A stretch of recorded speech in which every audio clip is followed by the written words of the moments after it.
Përshëndetje të nderuara të shikues, mirë se erdhët në jashtë kontrollit. Jemi sërish së bashku çdo të hënë të martë të njëjtë dhe të premte ku fokus kemi aktualitetin politik në Shqipëri, Kosovë, rajon dhe gjeopolitik.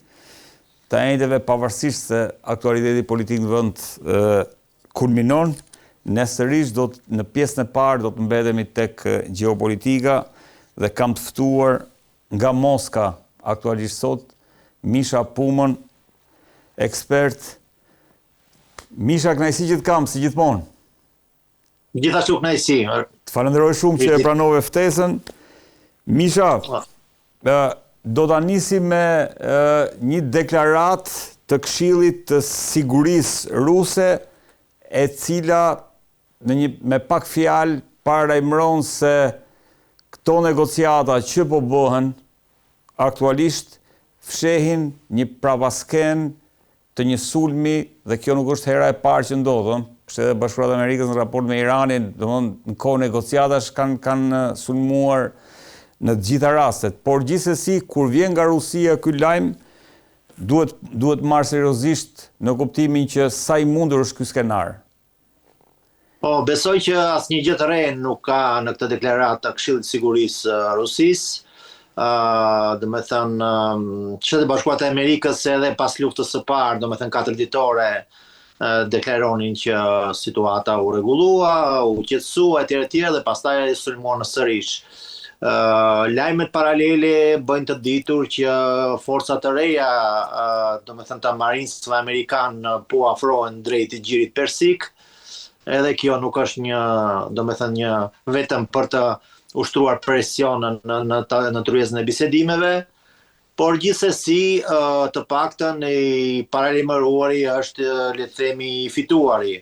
Këshilli i Sigurisë ka informata nga kanalet e veta sigurisht, por dhe nga logjika e çorisë së ngjarjeve në rajon bën të mendosh që një luftë e tretë tashmë vijuese është e mundur, pasi gjithsesi qëllimet për çka deklaroi përveç heqjes kupolës të ajetollahëve, ky operacion izraelito-amerikan nuk ja ka arritur. Uraniumi vazhdon të jetë në vend, një pjesë e arsenalit është akoma i disponueshëm për Iranin.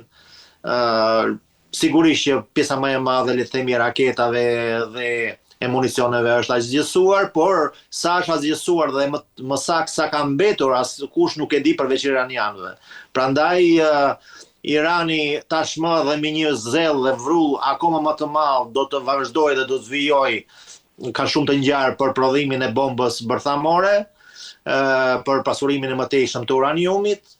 Nga ana tjetër, le të themi, zëdhënësi i Kremlinit Dmitri Peskov deklaroi dje që Rusia, ato që kemi thënë edhe neve në emision më parshëm, që Rusia i kishte ofruar Iranit që do me thënë uraniumi i pasuruar të kalonte në Rusi, por amerikanët e kanë refuzuar këtë gjë.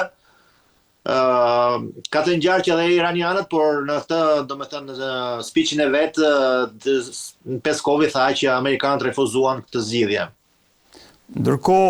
Ndërkohë, ajo që po ndodh në Hormuz tashmë e ka tejkaluar Iranin. Shtetet e Bashkuara të Amerikës kanë vendosur një blokadë e cila në një farë mënyrë bllokon të gjitha kalimet aty, duke u futur në një ekuacion të ligjeve ndërkombëtare që pengojnë apo të cënojnë lëvizshmërinë nëpër ujërat territoriale. Pra, duket sikur po dalin zbuluar, le të themi, Shtetet e Bashkuara të Amerikës në raport me kush është dhe kush qëndron pas. Duket sikur Hormuzi është thjesht një simptom, sepse sëmundja e vërtet është dalja e Kinës dhe Rusisë si dy fuqi që po e sfidojnë rendin ndërkombëtar.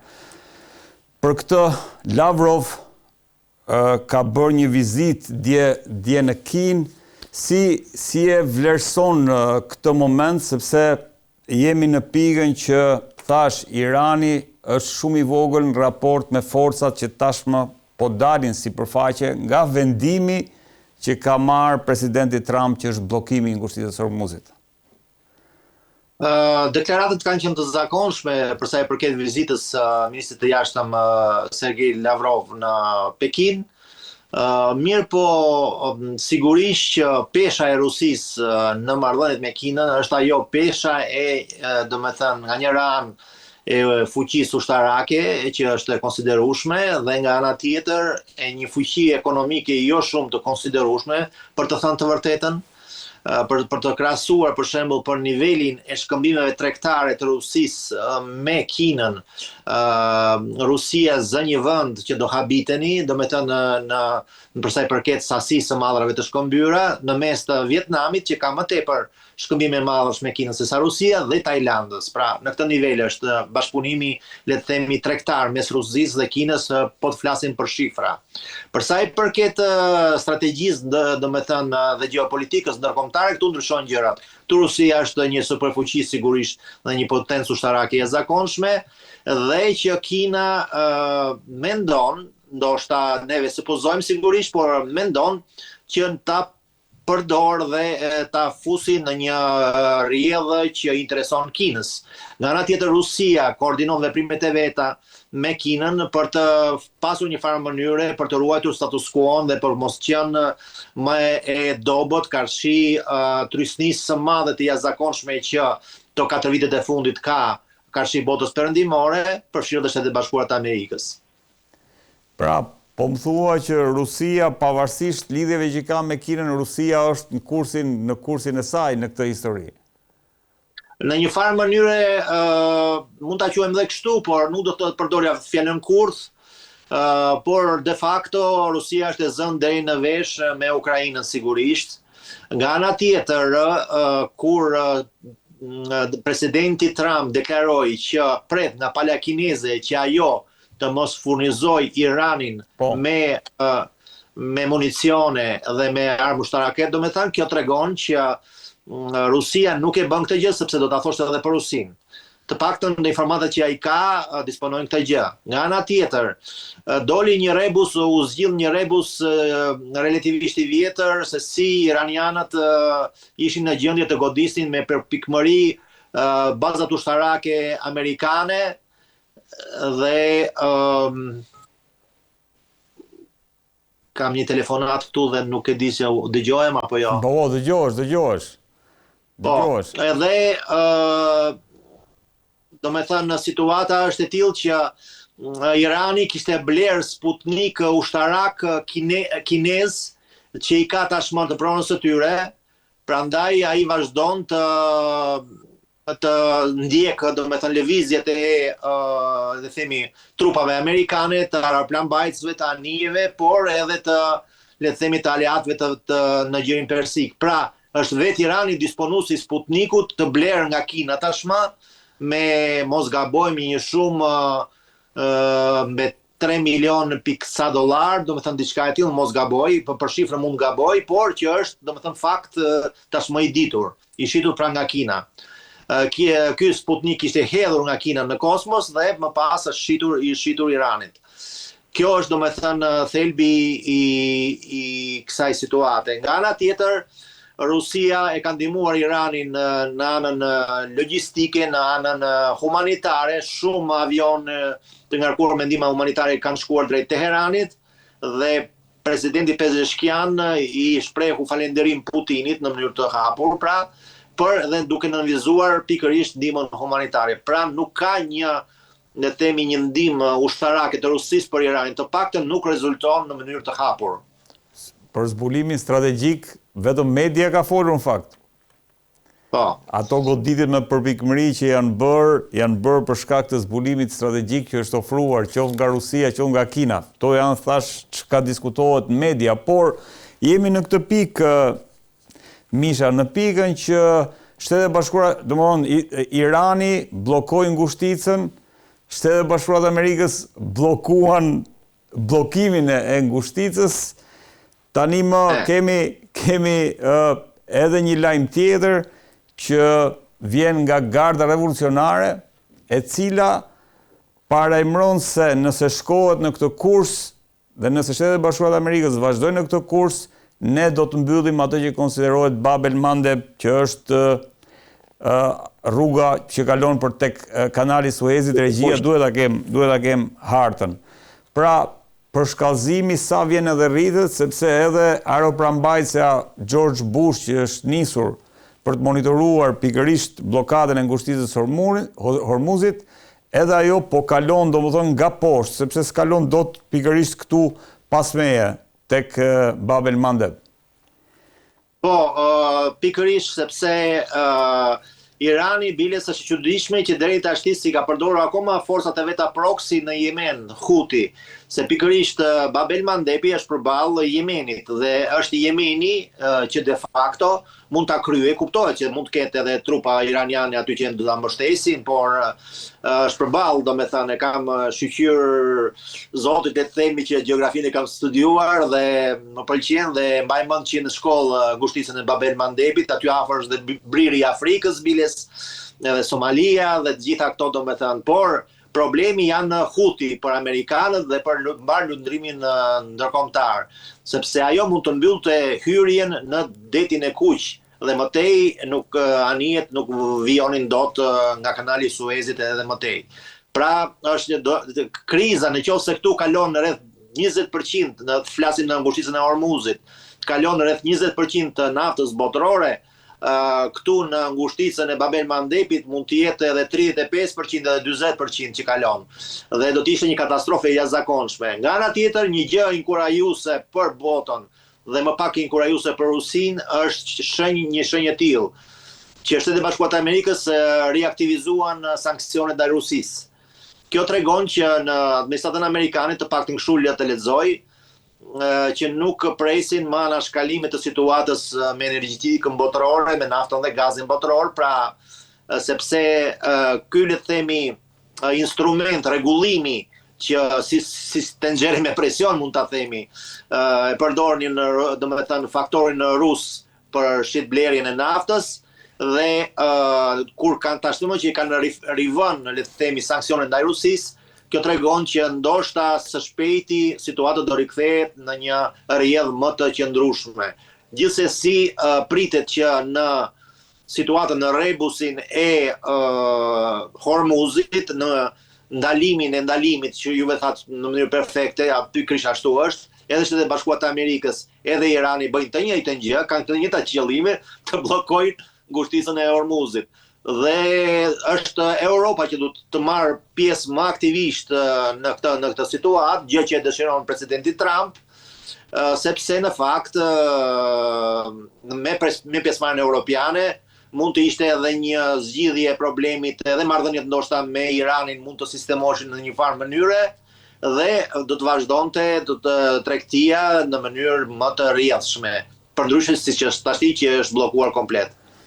Misha, a nuk është, dhe ajo pyetja që bëra në fillim në raport me Rusinë dhe Kinën, a nuk është shpallje lufte në momentin kur ti i bllokon dikujt ujërat ndërkombëtare dhe a do ta pranojë Rusia dhe Kina që Shtetet e Bashkuara të Amerikës të bëhen apo të bllokojnë marrëveshjet që këta kanë me popull sovran siç është Irani apo qoftë edhe vende tjera në gjirin persik. Pra, si e vlerëson, çfarë qëndrimi do të mbajë Rusia dhe Kina në raport me këtë vendim që një pjesë e kanë konsideruar edhe një goditje shumë të rëndë për stabilitetin e brendshëm, qoftë Kinës, por në rastin konkret Rusia është larg, por nëpërmjet Kinës dhe Rusisë. Këtu ka pasur precedente të tjera, domethënë për sa i përket normës ndërkombëtare detare dhe kanë sulmuar për shembull vendet perëndimore, kanë bllokuar, kanë arrestuar cisterna të ndryshme me pa flamur rus, por që mbartnin naftën ruse. Ka qenë një tanker që është për shembull është arrestuar në ujërat e Francës, por sot e kanë lëshuar. Nga ana tjetër, konflikti ishte edhe me Britaninë e Madhe, kur anijet ruse luftarake edhe në ndecet vajten mu tek, le të themi, tek nyja kryesore ku kalon interneti dhe lidhjet e ndryshme të rëndësishme le të themi me rëndësi jetësore për Britaninë e Madhe, duke demonstruar në mënyrë të thjeshtë dhe të qartë që nëse juve do të vazhdoni të godisni në mënyrë pirateske anijet tona, ne do t'ju bëjmë këtë që këtu ku jemi. Pra, është një lojë e tillë mund të luhet në të dyja kahet. Mirë po, sepse pirateria ka vazhduar tashmë prej më tepër se një vit dhe Ukraina ka goditur shumë tanker tashmë dhe në anije jo vetëm ruse, por turke dhe të vendeve të tjera me flamur të tjerë. Një anije ruse për shembull, një tanker është goditur në brigjet afër brigjeve të Libis fare dhe aty ka pasur vërtet një regjiment Ukrainas që kanë organizuar të goditje, por sigurisht që kanë mbështetjen e Perëndimit. Kjo nuk ka asnjë dyshim. Për këtë arsye Rusia, pavarësisht se jo kundrejt Shtetet Bashkuara të Amerikës drejt për drejt, po tregon që është e vendosur që për interesat e veta është gati të godasi, jo vetëm të mbrojë interesat e vetat me shoqërimin e anijeve. Pra, sigurisht që mendoj që Kina dhe Rusia që janë të interesuara për një, le të themi, kontroll të baraspeshuar nga të gjitha anët edhe të kanalit të Hormuzit, për këtë kanë deklaruar dhe në Kremlin edhe sot biles që kjo është një drejtë ndërkombëtare dhe shpresojnë që të gjithçka të zgjidhet në mënyrë paqësore, por Rusia për momentin nuk mund të bëjë shumë. Nga ana tjetër sigurisht që në koordinim me Kinën dhe ndoshta Lavrov ishte në Kinë pikërisht për këtë, sidomos për të koordinuar veprimet me palën kineze, sepse Kina nga ana vetë është një fuqi, super fuqi e zakonshme edhe ushtarake, edhe ekonomike. Mirë po, dhe themi që në vendosmërinë ushtarake, Kina nuk është dalluar shumë historikisht dhe kinezët janë për zgjidhjen paqësore, për manovrime, për lidhjet ekonomike, dhe jo për luftë drejt për drejt ushtarake. Të paktën kështu kanë vepruar për shumë dhjetra dhe dhjetra vjet. Ndërkohë, ka shanse palët po rikthehen në tavolinë, Misha. Si e vlerëson mundësinë e një arritje të një armëpushimi afatgjatë, pavarësisht se të dyja palët po distancohen nga lajmi që se kush ka kërkuar që të zgjas afatet e armëpushimit. Edhe Shtetet Bashkuara të Amerikës thonë ne këtë se kemi kërkuar kurrë, por njëkohësisht edhe Irani thotë ne nuk kemi kërkuar zgjatjen e afateve. Pra, si e vlerëson mundësinë e arritjes së një armëpushimi afatgjatë midis Iranit dhe Shtetet Bashkuara të Amerikës në një kohë ku pritet takohen dhe të vendosen disa piketa. Thuhet që Irani ka bërë, të paktën nga përfaqësuesit dhe negociatorët pakistanez, thuhet që ka bërë një major breakthrough, një tejkalim të madh në raport me atë që konsiderohet programi bërthamor, por kjo mbetet për tu parë. Po si e vlerëson, a do kemi një armëpushim të shpejt, apo do kemi atë që parajmëron Këshilli i Sigurisë ruse, një sulm nisur nga fakti që po shkon edhe një aeroplanmbajtës atje dhe nga fakti që Marinca, Savin edhe pozicionohen në lindjen e mesme. Po, unë mendoj gjithashtu, jo se isha prezent në Këshillin e Sigurisë ruse, po dhe unë mendoj që një përplasje e tretë shumë e mundshme dhe duke parë dhe kryenëqësinë iraniane, pavarësisht nga ata në një farë mënyre kanë lënë të kuptojnë që mund të bëjë lëshime etj, por ato 10 pikat e Iranit nuk janë pika që mund të kapërdhin nga Shtetet Bashkuara të Amerikës. Shtetet Bashkuara të Amerikës në mënyrë, le të themi, të fort bën të ditur që ata nuk kanë kërkuar zgjatjen e armëpushimit dhe vetë zëdhënësja e shtëpisë Bardh deklaroi për këtë gjë dhe kishin dashur të nënvizonin këtë gjë për të fajsuar më tepër ndoshta Iranin në rast të një shpërthimi të ri. Nga ana tjetër, një luftë e gjatë për Shtetet Bashkuara të Amerikës është e papëlqyeshme, sigurisht. Shtetet Bashkuara të Amerikës tashmë kanë harxhuar një rezervë të jashtëzakonshme të municioneve të veta dhe që do duhen vite, mos themi edhe 10 vite për të rimbushur, domethënë arsenalet e tyre. Por sigurisht që fuqia amerikane nuk mund të krahasohet me atë iraniane, por Irani mund t'i bëj keq, mund t'i godasi satelitët, ose shtetet që janë të gjirit që janë pro-amerikan me bazat dhe me infrastrukturët e ndryshme që ndihmojnë Shtetet e Bashkuara të Amerikës. Pra, një përshkallëzim i mëtejshëm është i mundur, një gjë të tillë nuk e dëshiron as Kina. Nuk besoj që të paktën Rusia në fjalë dhe në diplomaci mund ta deklarojë që e dëshiron, sigurisht që jo. Por nga ana tjetër, le të themi që sa më tepër vazhdon kjo koha e një konflikti të pa zgjidhur për Shtetet e Bashkuara të Amerikës, koha punon kundër Shtetet e Bashkuara të Amerikës, Irani çuditërisht nuk ka ngut. Dhe në Shtetet e Bashkuara të Amerikës përkundrazi, së shpejti të paktën në vjesht janë zgjedhjet në Senat, prandaj dhe është e dëshirueshme që Shtetet e Bashkuara të Amerikës në një farë mënyrë apo në një tjetër të dalin nga kjo luftë dhe të shuajnë një konflikt tjetër, të shpresojmë që atë të Ukrainës. Ndërkohë, pyetja e fundit të Misha lidhet me një lajm të Ministrisë së Mbrojtjes ruse, e cila ka bërë një publikim të fabrikave, po i them unë, që prodhojnë dron në Europë, ku kemi fabrika në Londër, Holland, në Gjermani gjithashtu. Pra, nga Medvedev këto janë konsideruar si potential targets, si objektiva potencial të Rusisë, sepse këto janë fabrika që prodhojnë dron që i shkojnë Ukrainës. Si e vlerëson këtë? Arsyeja në qoftë se nga njëra anë, domethënë, në qoftë se kishin dërmën t'i godisni në këto pika, nuk do ta bënin listën nuk do të publikonin listën. Ky është një lloj presioni që t'i bëhet, domethënë, vendeve prodhuese të dronëve për t'i treguar shikoni, neve po pësojmë humbje të mëdha në njerëz dhe materiale në Ukrainë prej jush, ju jeni të implikuar direkt në konflikt. Dhe si të tillë do të trajtojnë si domethënë mund të goditeni. Dhe mendoj që Rusia nuk do të godasë Europën.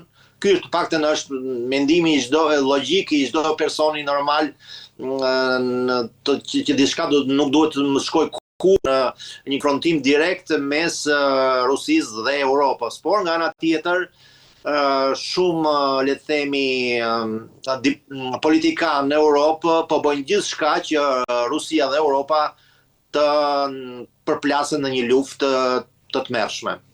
Deri tani në çpik është konflikti, se më bëri përshtypje Misha për faktin se ndërkohë që dhe Kinës i kërkohet që të mos armatos më Iranin, edhe Rusia në një farë mënyre po i kërkon Europës që ndalojnë furnizimin e Ukrainës me dron. Po sepse Perëndimi e ka atë qasjen si të mbretit, bëni atë që them unë, mos bëni atë që bëj unë. Prandaj mendoj që është koha për të zgjidhur të gjitha rebuset e luftës në tryezën e bisedimeve, të ndalohet me njëherë lufta dhe mos eskalohet konflikti. Sa më tepër vazhdon lufta në Ukrainë, aq më keq dhe aq më situatë e nder do të krijohet. Biles me dronet që kaluan në vendet balltike, Rusia ishte gati t'i godiste, sepse janë vërtet, domethënë, dronë që vinë nga shtetet e balltike dhe godasin rafineritë e naftës në Rusi. Dhe herët avon kjo gjë do të ndodhë nëse do të përsëritet. Sa i mundshëm është ky skenar, se e kam diskutuar shpesh në këtë studio, që vendet balltike mund të jenë të parët që mund të sulmohen. Unë mendoj që në një farë momenti edhe Rusia edhe Europa do të stepen, do bëjnë një gjysmë hapi mbrapa apo një hap mbrapa, sepse pash edhe reagimin e Estonisë mbas kësaj gjëje, domethënë që ata i dërguan një notë proteste, është për të qeshur, por dhe për qarë ndoshta. I bën një notë proteste Ukrainës për futjen e dronëve ushtarak Ukrainës në territorin e Estonisë, domethënë formalisht, për treguar që neve nuk jemi për eskalim etj. Nga ana tjetër, duke mos pasur, le të themi, ngrohtësinë e pranisë së Shteteve të Bashkuara të Europës, të Amerikës, më fal, për le të themi në punë të Europës, në paktën në këtë moment, europianët ndihen më pak të sigurt se më përpara në le të themi ombrellën amerikane. Edhe ky ndoshta hapi që bëri qeveria franceze duke lëshuar tankerin që kishte kapur, pra është gjithashtu e kësaj. Edhe fakti që le të themi Britania e Madhe, pavarësisht nga deklaratat që ne do të kapim çdo anije ruse që do të lundrojë me ngarkim të nafte në ngushticën e La Manche-it, de facto asgjë nuk u bë, pavarësisht nga trysnia e le të themi e nëndecëve ruse, tregon që frika ruan vreshtin dhe ndoshta ne të shpresojmë të gjithë me shumë forcë që asnjë konflikt të tillë të mos ndodhë mes Europës dhe Rusisë. Rusia dhe Europa duhet të bashkohen ekonomikisht sa të jetë e mundur për interesat reciproke të vendeve. Rusia ka shumë çfarë t'i ofrojë Europës për sa i përket naftës dhe gazit, që mos ta blejnë 3-4 fish më shtrenjtë nga Amerika. Ndërkohë që po përflitet për një NATO tashmë europiane tërësisht të distancuar nga Shtetet e Bashkuara të Amerikës, e cila do të investohet pikërisht tek containment, tek ajo përmbajtja e Rusisë. Pra si e shikon, do shkojmë tek skenari i bashkëpunimit ekonomik apo do shkojmë tek skenari i konfliktit? Varet se sa establishmenti aktual në vendet respektive, përfshirë dhe Rusin, por dhe Europën, do të jenë në pushtet. Në qoftë se këta që janë tashti do mbeten në pushtet, do mund të ketë edhe luftë mes dy palëve. Në qoftë se establishmenti që më bën të shpresoj që do të ndryshoj fillimisht në Europë, por le të themi gjithandej do të ndryshoj. Orbani humbi. Atëherë do të sillte një ndryshim të situatës dhe Rusin mund ta shikonin tashmë si një partner ekonomik dhe jo si një kuqedër e rrezikshme ushtarake. Po Orbani humbi, ë? Humbi me dëshirën e vet apo si humbi dhe kundrejt kujt humbi? Nuk erdhën të majtët në Hungari, erdhi e djathta dhe u forcua akoma më tepër e djathta. Si ka raportet me Rusin? Lexova një supozim, është një teori konspiracioni sigurisht, por ishte një pyetje shumë interesante në shtypin rus, kur thohet, për një moment imagjinoni që Orbani 2 vjet para se të kishte zgjedhjet, bie dakord me një person që ti tash do shkosh do bësh mua opozit, do ta marrësh ti pushtetin, që të mos ta marrin të majtët dhe Sorosi.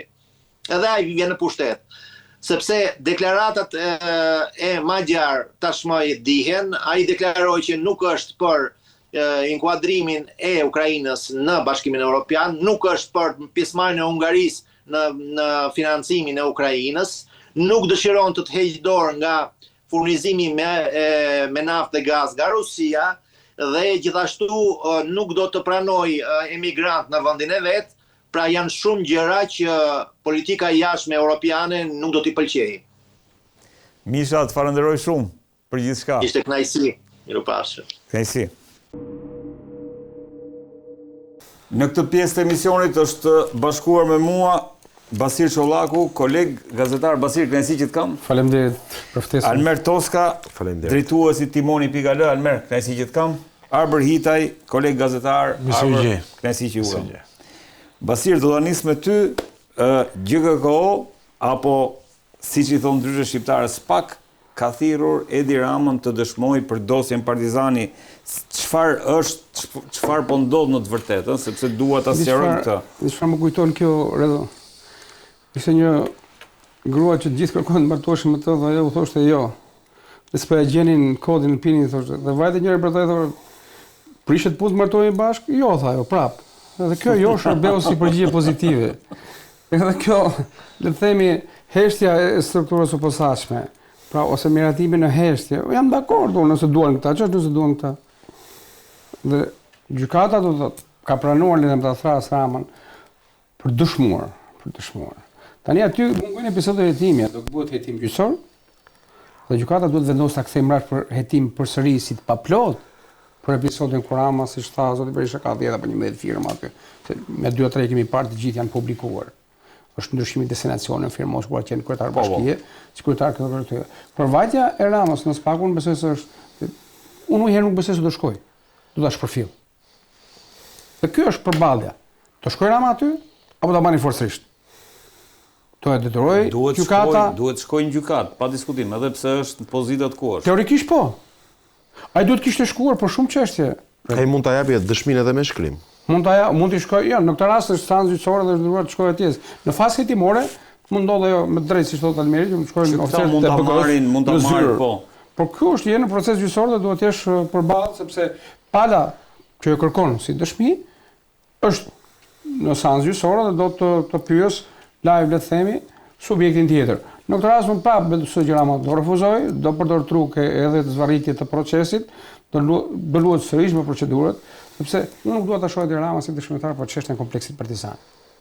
Unë dua ta shoh Edi Rama që të dëshmoj për incineratorët, që të dëshmoj për pastrimin e parave, për letën ndërtimit, për termocentralet e Vlorës, për voltaiket, për 1001 kusure, për dosjen e Dragetës, për një tjetër. Kjo nuk është pak Po jam dakord, po në listën e atyre çështjeve që në informacion që kam kur Rama rrezoni i përfshirë, kjo mund të jetë 30 apo 40. Dhe pesha që kanë të tjerët ku apo ndosin Balluku, apo të Akshi. Ne kemi 2 dosje që në organizata kriminale tashmë nga prokuroria dhe ku dalin emrat e familjarëve të Ramës apo Tramas edhe por Olsi Ramën që sigurisht mos hetimi i kësaj çështje për Olsin është ndikimi i të vëllait i kryeministrit. Që gjithë prokurorët që kanë pasur në përdorur, që nga krimet e rënda, jurisdiksioni i përgjithshëm, edhe Spaku nuk kanë pasur kolçe që ta ekspozojnë. Dhe na thonë, na del njëri që se njohim. Ora zotëri njerëz, nuk e njihni ju, e keni fotografinë, po nxirren publik se ne mojmë ne qytetarët ta njohim individin. Se qëllon nga miliona shqiptar dikush që e njeh këtë, megjithëse ka flokë të shkurtra i ka akoma. Edhe ti tregojnë që të jap çeva përballë prokurorisë. Ndaj them që sërish ky gjysmë shkrepsi e ndezur se gjëja tashmë ka filluar një mundësi tjetër që Rama të paraqitet paktën në gjykat.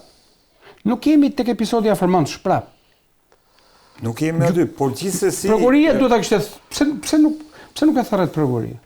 Sa është episodi dimor, duhet ishte dëshmia e zotit Rama në të dosje. Se ka veprim. Ka veprim që ka sjell pasojë, sepse këtë pasojë është duke hetuar prokuroria që ka marrë në hetim zotin Berisha dhe e çon në gjyq. Këtë pas po, dakord, po. Ky është shtegu, le të themi, ai Savaku i ujë, për të cilën ata kanë rrjedhur veprime të mëvonshme, ku pretendojnë se janë bërë gjëra të tjera. A lexon këtë si një hap i rrezikshëm i SPAK ndaj kryeministrit apo është hap thjesht për të larë duart dhe për të larë gojën, siç i themi? Kemi të bëjmë me një trimërim të SPAK-ut në raport me kryeministrin Rama në një kohë kur Rama ka bërë atë që ka bllokuar arrestimin e Belinda Ballukut. Ka përpjekje anemike të strukturës posaçme për të bërë, le të themi, një veprim me një episod hetimor tek Rama. Ka veprime anemike, të pafuqishme. Dhe kjo është më tepër propagandistike se sa hetimore. Nëse prokuroria do kishte kultivuar dhe investuar seriozitetin dhe fuqinë institucionale dhe ligjore për shkuar tek Rama, ata duhet të kishin shkuar me shumë çështje të tjera. Charles McGonigal po bën 5 vjet. 5 vjet se ka thirrur një herë? 5 vjet. Ka thënë Zulumani në janar 2022, u mbushën 4 vjet në janar 2026, ka hyrë vitin e 5. 5 vjet, Talon Balla, Damian Gjiknuri, Erion Velia, Edi Rama të paditur. Por gjobvënie, për koncencione, për shërbime, për investime, kam lexuar pa din aty, ka një thes gjërash. Po mos është ky fillimi Basir se pa fillimi i fundit le të shpresojmë. Le bëmi, thot një miku im, thot unë jam optimist se do bëhet më keq. Arbër, si e shikon, si e vlerëson këtë moment? Pra, deri para disa kohësh ishte e pa imagjinueshme kjo që kryeministri thirrej në gjykat, edhe pse në cilësinë e dëshmitarit do ta shohim se çfarë do të prodhojë ky episod më vonë, por si e vlerëson si moment në raport me atë që konsiderohet një luftë e tashmë e shpallur, jo e pashpallur midis Ramës edhe drejtësisë. Shiko, e para duhet sqaruar konteksti, që kjo është një kërkesë e përsëritur nga pala mbrojtëse. Pra, ka insistuar pala mbrojtëse e zotit Berisha dhe e Marbër Maltezit që të ishte zoti Rama dhe zoti Tavlan Balla, kryegrupit parlamentar që është dhe kallëzuesi. Është një kërkesë që është bërë vitin e kaluar dhe është pranuar nga GKK-ja. Është pranuar tani, nga GKK-ja. Pra që do thotë nuk ka ndonjë gjë të jashtëzakonshme, nuk është se ka kërkuar SPAK, që është marrë me hetimin, dhe nuk është se ka kërkuar GKK-ja sepse ka parë që zoti Rama ka dalë diku, por e ka kërkuar pala mbrojtëse e të akuzuarve e të panderuarve. Por nuk është kjo hera e parë që zoti Rama shkon në gjykat si kryeministër, ka qenë edhe për çështjen e Tondoshit. Edhe ka vajtë dhe atëherë, ka bërë deponimet e tij, është marrë në pyetje dhe në atë periudhë kohe. Nuk ishte SPAK në këto. po ka qenë gjykat tjetër, po ka vajtur, pra nuk është përballë asnjëherë. Zoti Rama me gjykatën. Për korrupsion dhe për krim të organizuar s'është përballur asnjëherë. Jo, po dhe kjo se ka, nuk ka akuza. Pra këtu ai do pyetet për një proces, çfarë ka ndodhur etj. Me sa di unë, me sa kam ndjekur në dosjen Partizani me shumë detaje, ai që ka qenë kryetar bashkie dhe që ka firmosur edhe më pas disa procedura, e ka pas detyrim ligjor. Çdo kryetar bashkie, kur i vete leja e ndërtimit në tavolinë, nëse nuk e firmos, atëherë ka probleme ligjore. Ai mund të shkojë edhe i kërkesë për vrasje, nuk e firmon sepse varet çka ka brenda. Autoriteti ishte kjo arbër se autoriteti tutelor, ai s'mund të firmosë gjithçka. Leja e ndërtimit kur është konform ligjit, po nëse leja e ndërtimit se ja marr me këtë çështje në një televizion tjetër ku punoj. Unë kemi lexuar gjithë dosjen, besoj që jemi këtu. E ka detyrim Basir se ai thjesht ka firmosur lejen e ndërtimit. Po nëse një organizatë kriminale i kërkon lejen e ndërtimit, ai ka detyrim ta firmos? Po nuk shikon kryetari i bashkisë kush ja ka sjell, shikon dokumentat. Pra nëse dokumentat, procedurat janë rregull e firmos. Por në rastin konkret, por gjëra me ndjeshmëri publike që është puna publike, unë besoj që çdo autoritet, bashki, kryeministër, kushdo qoftë një zyrë publike ka tagrin të hulumtojë dhe të informohet. Po pra po. Në këtë nivel nuk besoj se është një symbol. Në rastin konkret, unë them që ka bërë mirë që e ka firmosur, nëse dokumentat kanë qenë në rregull. Berisha ka firmosur një gjë që ka firmosur Rama, atëherë pas kanë bërë mirë të dy, pse janë aty? Jo, po ka një gjë. Mos harro një gjë. VKM-ja dhe diferenca që ka njëri me tjetrin. VKM-ja zot Berisha ka përfituar 100.000 qytetarë dhe këta kanë sjell dëm shoqërisë, që kanë marrë me shumë detaje Basir. Ka një gjë që duhet ta themi të plot. Në mënyrën se si është dëm shpërblyer ajo familje, nuk është dëm shpërblyer asnjë familje tjetër. $60 ka përfituar jam marrë. Repart tjetër ushtarak nuk është kthyer ish pronarëve. Jo. Nuk ka. Ka qenë i vetmi. Jo është kthyer klientëve të qeverisë. Si Elbasani me atë, se është kooperativ bujqësore aty. Pastaj nuk flas dot për gjëra që nuk i di. Unë po them ish pronarëve, asnjë repart tjetër di unë nuk ish kthyer. Siç ka ndodhur në rastin konkret të ish kompleksi Partizani, që ka qenë pjesë e Ministrisë së Mbrojtjes, ka qenë repart ushtarak, ka mbrojtur edhe vetë futbolli. Kthimi i destinacionit. Dhe kjo ka qenë. Jo, unë kam thënë edhe gjë tjetër ndjes, meqë se dihet që vetë. Dhe është një gjë shumë e mirë, Marobasir, dhe është një gjë shumë e mirë, nuk ka asnjë gjë të keqe, prandaj është ndërtuar një drejtësire që ka një pretendim në kryeministrin. Kjo është flaku pa lindur. Dakor, po shkon para drejtësisë, jep argumentet e tij, merret në pyetje dhe kaq, s'ka asnjë gjë të jashtëzakonshme. Por kjo drejtësi dhe GKK-ja dhe SPAK-u për këtë është bërë. Nuk është bërë për ne. Po troket këtë. Po nuk ka të jashtëzakonshme. Jo, është bërë për ne, jo për Berlusconi është përballur me drejtësinë me miliona herë, me 10 herë, kupton? Ka qenë kryeministër në detyrë dhe shkonte në gjykat. Pra nuk ka ndonjë gjë të jashtëzakonshme në këtë mes. Nuk ka gjë të jashtëzakonshme. Shikoj gjë shumë pozitive. A ke parë? Ka gjë shumë interesante, unë kam thënë dhe dua ta përsëris. Vendimi i qeverisë janë kolegjiale. Janë 4 ministra të cilët janë pyetur për këtë histori. Ministrat të mbrojtjes dhe ministrat të linjave përkatëse kanë shprehur opinion dhe kanë marrë vendim që të shkojë, le të themi, i ekzekutueshëm pastaj në fund. Nëse kjo është vepër siç pretendon prokuroria, çse marr në hetim dhe pandehur edhe ata që kanë votuar që kjo të ndodh? Përse janë përjashtuar nga policia penale edhe ata? Po merret pandehur gjithë qeverinë, sepse ky vendim për të kaluar pastaj ekzekutues ka marrë votën e çdo antar i kabineti. Edhe ministrat e mbrojtjes, ministrat që janë përfshirë, edhe antarët e qeverisë kanë votuar pro, në rezultat që është vepër penale kjo, është dëmtuar prona publike. Merre më në hetim, merret pandehur. Pse standardizim të prishur në këtë mesele? Pra nuk bind prokuroria posaçme. Kjo i takon atyre. Nuk bind, apo tani ne po pyesim, ata po pyesin pse s'e kanë bërë këtë. Ajo që më them unë është mua nuk më çon në bindje. Ka patur disa pika të dobta gjithë procesi i privatizimit të ish kompleksit Partizani, e para që ka patur kritikën e drejtorit të klubit sportiv i Satare, i cili ka kundërshtuar dhe ka qenë dhe një general tjetër, nuk po vjen emri për momentin, e kam pasur edhe intervistë dikur, i cili ka kundërshtuar ndryshimin e destinacionit. Pra që të kthej te pronarët një pronë që ishte e ushtrisë. Dhe ai general është larguar. Ne kemi pronë publiku që u jepin destinacionin në Shqipëri. Po Ministria e Mbrojtjes ka qenë e para. Ish ministri Erben Imami. Ka qenë i pari, po ka qenë porosi nga ana që vinte nga ishte VKM, pra ishte një qendrim politik qeveritare. VKM nuk është porosi individuale. Destinacionit është vendim qeveritare dhe ka ka bërë generali në Bashkia dhe KRT-ja e Republikës. Jo, fillimisht ka qenë Ministria e Mbrojtjes. Dhe generali Përkatës është larguar nga detyra sepse nuk e nga inventari, jo ndryshim destinacioni. Po, ndryshimi i destinacionit është bërë nga Këshilli i Bashkiak, pra i territorit, dhe ky vendim i shkon KRT-s Republikës ku ishte zoti Berisha kryetar. Atëherë, filloi nga poshtë, ky pas ka në rregull, ky pas ka gabim. Pra ka gjëra që nuk janë në harmoni me fokusin e ligjit, mendoj. Po, ne mund ta shikojmë edhe insertin që çfarë thot zoti Berisha, po Almer, si e vlerëson këtë moment? E para, unë mendoj që ne po të ngjelim te dosja, secili nga ne mund të japë opinion. Jo, dosja dosja ka disa vite që është diskutuar. Nuk do futemi te dosja në detaje se i bie që lajmi është që GJK-ja ka planuar Ramon që të jetë pjesë e një procesi gjyqësor edhe pse është kryeminist. Po. Jam dakord. Tani një njeri kaq i fuqishëm, kaq i pushtetshëm si Rama me këmbë të veta do shkeli në dyert e SPAK-ut.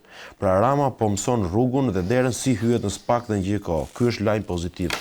Lidhur me gjitha ato akuza që Basiri renditi pakun parë, është sinjal i mirë që në të ardhmen ai njeri të di se çfarë ndodh në institucion që deri dje ka kontrolluar nëpërmjet njerëzve vet, që janë të identifikuar kush janë njerëzit që kanë punuar programin me Adnan Xholin me shok Alfred Sheun dhe gjyqtarët të cilët sa herë ka dashur Rama ka dhënë vendime pro ti.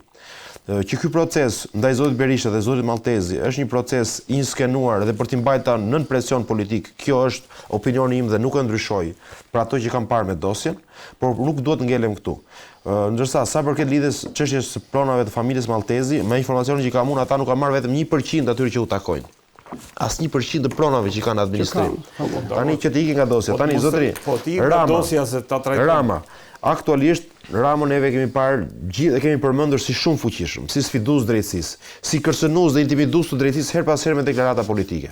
Me vendimet që ka marrë Rama duke mbrojtur Belinda Ballukun, është sfidë ndaj drejtësisë.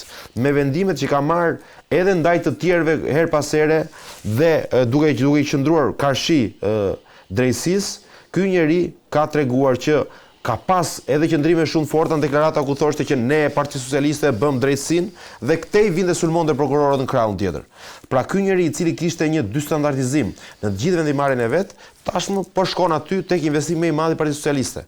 Dhe është më se normale që një drejtësi e re, një drejtësi e sponsorizuar nga amerikanët, që ka 1000 problematika të thrasë kryeministrin e vendit, sepse ky është misioni i këtij institucioni të ndërtuar dhe shumë mirë financuar nga amerikanët. Është ky një hap i parë drejt krye objektivit që objektivin atëherë ligji thot, për sa kohë është kryeministër, Rama e ka të përshkruar në kushtetut kur mund të arrestohet dhe kur mund të procedohet penalisht. Për sa kohë është kryeministër, ligji e ndalon që Rama të procedohet penalisht. Mund të thirret si person në dieni, mund të thirret si person më çështjes edhe si dëshmitar, por nuk mund merret i pandehur në asnjë moment. Merret me kërkesë parlament merret. Tani kjo është çështje që, më thënë, nëse ta ezaurojmë politikisht, dakord. Edhe çështja e Ballukut, kjo ishte meraku i Ramës për vetë, jo për Ballukun. Tani mund të kërkohet pezullim dhe për. Tani ka një gjë është ajo që ta vendosë gjykata kushtetuese atë pjesë, por ajo me gjykata kushtetuese Rama sot mund të shkarkohet në vendimin me precedent, po mund pezullohet.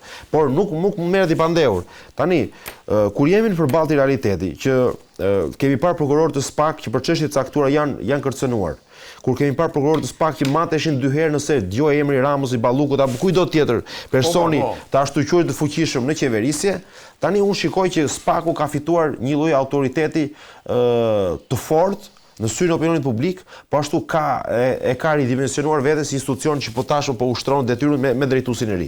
Neve unë kam kritik ndaj SPAK-ut i shumë mirë, Basiri po ashtu dhe çdo kush tjetër, Arbri ka qenë për çështën Velia i kritik. Të gjithë shfaqin pretendime për SPAK-un që të shkojnë punën siç duhet, por si institucion neve duhet ta mbrojmë tërësinë e tij. Jo se ka thirrur Ramën, sepse aty do të rrihen çdo person i korruptuar që ka vjedhur taksat e këtij vendi. Do thoshte Poli Hoxha. Neve në këtë rastin e Ramës shikojmë që ndërkombëtarët i kanë dhënë dritën jeshile sipas mendimit tim që Rama të shkojë atje. Sepse ne e dim betejën që ka Rama me ndërkombëtarët. Ne e dim që ngërçin atë bllokadën, atë ftohjen, hendekun që është krijuar midis Ramës dhe gjermanëve dhe Europës në blok, unë mendoj që janë ata të cilët i motivojnë dhe i kanë dhënë garancinë që ta thrasin Ramën në SPAK si dëshmitar. Kjo është një test i parë. Tani, test i parë. Me informacionet skenar, me informacionet që kam unë di të them një gjë, që ta them këtë me informacion të sakt, të konfirmuar, që Rama në çështjen e dosjen e Ipardit, ku po hetohet Frida Krifca dhe një shpur e tërë zyrtarësh, po, është komunikuar sot zoti Tashiku, një prej zyrtarëve të lartë. Duhet them që dosja e Ipardit është dosja ku bë masakra e grabitjes së fondeve të Bashkimit Evropian që kishin destinacion fermerët. Parat që do shkonin për fermerët shkuan për njerëzit afër qeverisë. Dhe në hetimet që ka bërë SPAK rezulton që Edi Rama ka qenë njeriu që në vend që AZBR-ja të shpërndante fondat për fermerët, duke ka shpërndar AZBR-ja. Rama ka shpërndar fondet nëpërmjet emaileve, ja ka shpërndar njerëzve dhe të afërmit të qeverisë, ndërmjet tyre edhe disa gazetarëve, opinionistëve, të cilët kanë marrë leje për agroturizëm. Në të dyja krahët është ajo. Në të dyja. T'jap emrat, nuk është etike them emrat, nuk po flas për emra, ajo është saktë që thot Arbri, se ka edhe pranë opozitës, po janë nga të dyja krahët, pra Rama nëpërmjet emailit orienton dhe thot dirigjon që këtë fond prej kaq, këtë shumë kaq, aq, duhet ta marri filan person, duhet ta marri ky këtu. Tani skenari që prapa kësaj mund të jenë gjerman apo skenari. Momentalisht, shikon, ne momentalisht kjo momentalisht mund të bëjë gjuruldi politike që mund t'i themi njerëzve që shiko, Rama po shkon para drejtësisë, Rama tashmë po bie. Unë nuk mendoj që Rama ka ndonjë sfumim politik me këtë lëvizje, me këtë vendim, me këtë thirrje që do shkojë të dëshmitar. Jo, Rama nuk e cënon politikisht as pak kjo gjë. Kjo rrit autoritetin e SPAK-ut, si institucion i cili tashmë përveç se ka thirrur ish kryeministra, ish president, kryetar bashkie, thret dhe një kryeministër në detyrë. Pa mund të interesojë Ramës të shkojë? Kjo nuk mund ta them këtë pasir, se është lëvizje vet, por që SPAK-u në këtë moment, po vret frikën. Ku duhet shkojmë them për mua, unë jam njësoj si ty. Për dëmet që ka shkaktuar Shqipërisë Edi Rama do të merret i pari pa ndeur. Dakor, po them. Apo shkonte kryeministri Arjan Doi në janar deklaroi që Edi Rama do thirret si dëshmitar. Jo, nuk tha ashtu. Është tjetër gjë. Nuk është komplet ndryshe. Arjan Doi, për me gjithë respektin që kemi për të, në këtë rast ka gabuar. Ai dhe disa gazetar fallxhor. Rama, do të jemi korrekt në këtë pjesë. Rama nuk po thirret, të thirresh në SPAK thotë që ti të marrësh në hetim zotëri, ose të komunikohet akuzë. Ndërkohë Rama po thirret si dëshmitar në një proces gjyqësor. Dhe ja ku është. Po jo, mëse nuk është e vërtet. Rama nuk është tani po më bën, më detyron mua që kam 13 vjet kundër Ramës të mbroj Ramën, por nuk po në Pakipra.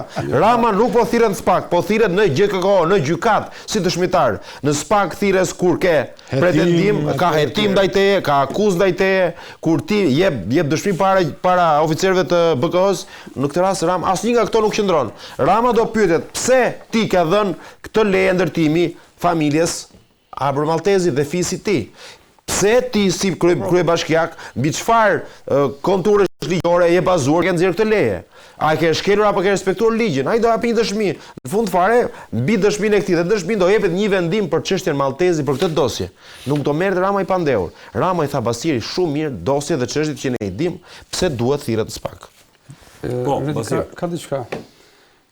Ish drejtuesi i prokurisë së posaçme Zoti Dumani ka firmosur, le të themi, për fillimin e hetimeve për Zotin Berisha, Metën, Beqën, Velijën, Ahmetin, Ballukun, të gjitha këta të drejtanishme, sidos që le të themi me peshë politike, janë firmat të Altin Dumani.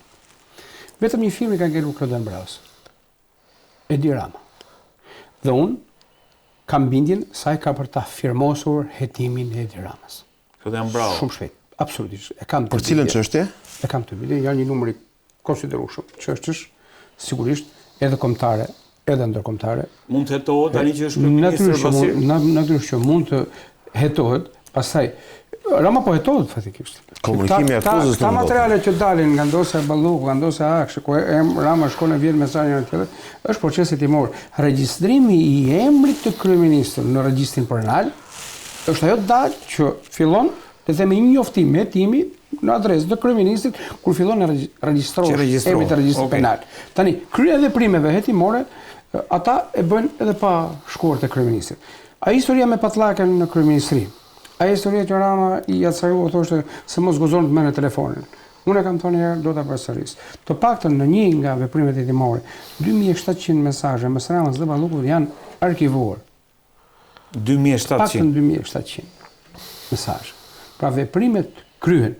Aty çështjet janë shumë tak. le të themi, me termocentral, me aeroport Vlore, me Porto Romano, me anijet energjetike. Kam një 25 kam renditur që mund të jenë të shkruara. Po Dian Bravo po thua do ta firmos bashkë. Unë jam I bindur që apo Zoti se Bravo. në Washington. Ai që shoh tek Zoti Bravo, ndryshe nga ndoshta para Arsi, shoh diçka në sjelljen profesionale të tij që nuk ka nxituar që të kryejë veprime dhe të mbledh prova. Pastaj, por edhe nga burimet që kam, është I prirur drejt një metodologjie që edhe unë jam dakord në këtë mënyrë sjellje ligjore, le të themi, që kërkon të grumbullojë provat dhe kur ai I drejtohet qoftë gjykatës, qoftë një institucioni tjetër, parlamenti apo kush të jetë bindës dhe të jetë I parefuzueshëm nga vendimarrja e çdo institucioni ku ai depoziton dhe përcjell kërkesën për zyrtarin, funksionarin, kushdo qoftë ai. Dhe nga burim, po e bëm të punë dhe kjo është më mirë, se sa të shkosh atje dhe të ngelesh lakuriq me prova dhe pastaj ne do të themi me drejt, ori, që ka ardhur këtu? Natyrisht, ai nuk do I depozitoj të gjitha, por edhe, le të themi, pjesëmarrja edhe në çështjen e Ballukut, se titullari erdhi ishin dy prokurorë të tjerë për t'i dhënë edhe peshën e dur, le të themi, të përballjes, sepse janë çështje, janë çështje që kanë pas kërcënime fizike. Kanosje për jetën. Duhet kemi parasysh një, ato 20 prokurorë dhe 60 oficerë të policisë gjysmë, të BK-s. Janë 80 persona. E di kë kanë përballë? Kanë pjesën më të madhe politikës, kanë qeverinë, kanë treqerët të policisë, përballë jo në krah. Kanë mafian që ka miliarda euro dhe një ushtri kriminale asgjësuese, jo për kaq fuqi, por shumë herë më tepër. Ndaj, ato kanë në krah. Falë zotit le të themi, amerikanët dhe europianët. Pra kanë gjermano-amerikanët që në këtë muaj të fundit kanë një presion pozitiv dhe mbështetje ndaj strukturës, por ajo çfarë unë shoh të themi, edhe operacionet e fundit ata kanë bërë me BKH-n dhe jo me policinë e shtetit, dhe kjo do jetë le të themi, kanë krijuar një njësi speciale siç ka thënë Zoti Brau që tjenë për të shmangur edhe konspirimet që kanë qenë prezente, le të themi, por unë shoh që Elvisa Gazi është turist nëpër Shqipëri. Suel Qela është turist. Ta bëhet janë turist. Kupta peshët e rënda. Vazhdojnë turizmin politik dhe financiar në Shqipëri. Ku në qarjet e Shqipërisë grupet kriminale kanë skedinat e pas të nxeza, këta nuk I kanë ata. Në farë mënyrë po të jemi të drejtë, le të themi, përpara krijuesit, I ka Rama. Ata janë pak fajtorë se kryeministër. Se ky është licencuesi këtyre veprimeve. Ata janë ekzekutuesit. Por në këtë drejtim, unë mendoj që struktura e posaçme dhe vizita e zotit Brau, po në Washington kishte një status në Facebook, edhe zonjës Bejko dhe zoti Mara, mos gaboj, po janë dy zëvendësit e linjave të krimit organizuar antikorrupsionit, pra Bejko dhe Mara, dhe zoti Brau që janë në Amerikë në një vizitë disa ditore. Të gjithë jemi të bindur që ajo nuk është vizitë turistike. Në Washington dhe Departamenti i Shtetit kanë takime serioze, sigurisht atë shkëmbim edhe informacionesh, edhe prioritetesh, edhe mbështetjesh, sepse do ndryshojnë prioritetet. Ka një gjë, ne tashmë e dim, kanë mbi 20 herë e ngarkuar me punë zonja Fonorm kanë deklaruar agjendan Trump në Tiranë. Luftë karteleve të drogës, pastrimit parave dhe mbrojtje bizneseve amerikane. Pra, këto fjalë është I përsëritur. Dhe në takimet e fundit më ka bërë përshtypje ndryshe nga gjithë qendrimet për disa kohë të ambasadës amerikane disa viteve, kur takoi ministrat e zëvendësuar, këta se ulova ata për 6 muaj kishin bërë namen ata të tjerë dhe ikën se kështu desh Balluku, ti largonte. Kur zonja Fonorm deklaroi që u bën takime duke theksuar agjendën Trump në Tiranë, luftën ndaj karteleve, pastrimit parave dhe mbrojtjen e biznesit amerikanëve, dhe ne do të bashkëpunojmë nëpër ministri me ato aktorë dhe faktorë që kanë agjendën tonë. Pra përveç kryeministrit, do bashkëpunojmë nëpër ministri me ata që kanë agjendën tonë. Pra është një qëndrim selektiv në raport me ata. Selektiv, pra edhe përjashtues në raport me kryeministrin. Po, Basir ndërkohë Rama ka bllokuar në këtë vend ku mafia ndërkombëtare ka peshë të madhe, mbështetja amerikane është ndërkohë Rama nga ana tjetër ka bllokuar imunitetin. Gjykata e lartë po ndjer një vendim të rëndësishëm për sa I përket masave, po. Unë kam një përshtypje ndryshe për këtë bllokimin e Ramës për imunitetin e Ballukut. Unë kam bindjen që Rama e ka lëshuar Ballukun. Ora, java dhe muaj, është pikësha ajo që do të caktoj Rama në një siklet në rritje, si I ka nga ndërkombëtarët, dhe për ta shmangur datën nga vetja do hedh Ballukun. Kur shkoj Brau këtë radhë në Amerikë, do ta marrë datën, besoj, datën e caktimit të arrestimit. Almeri më fal, ata atje është nisur. Titaniku nuk mbytet më. Arbër, si e shikon këtë mundësinë e sepse Almeri thotë që ky është një testim për drejtësinë e re, testim për thirrjen e Ramës si dëshmitar, pastaj mund të shkojmë tek Redi, do bëj vetëm një 20 sekondë më ndjes Arbi. Po.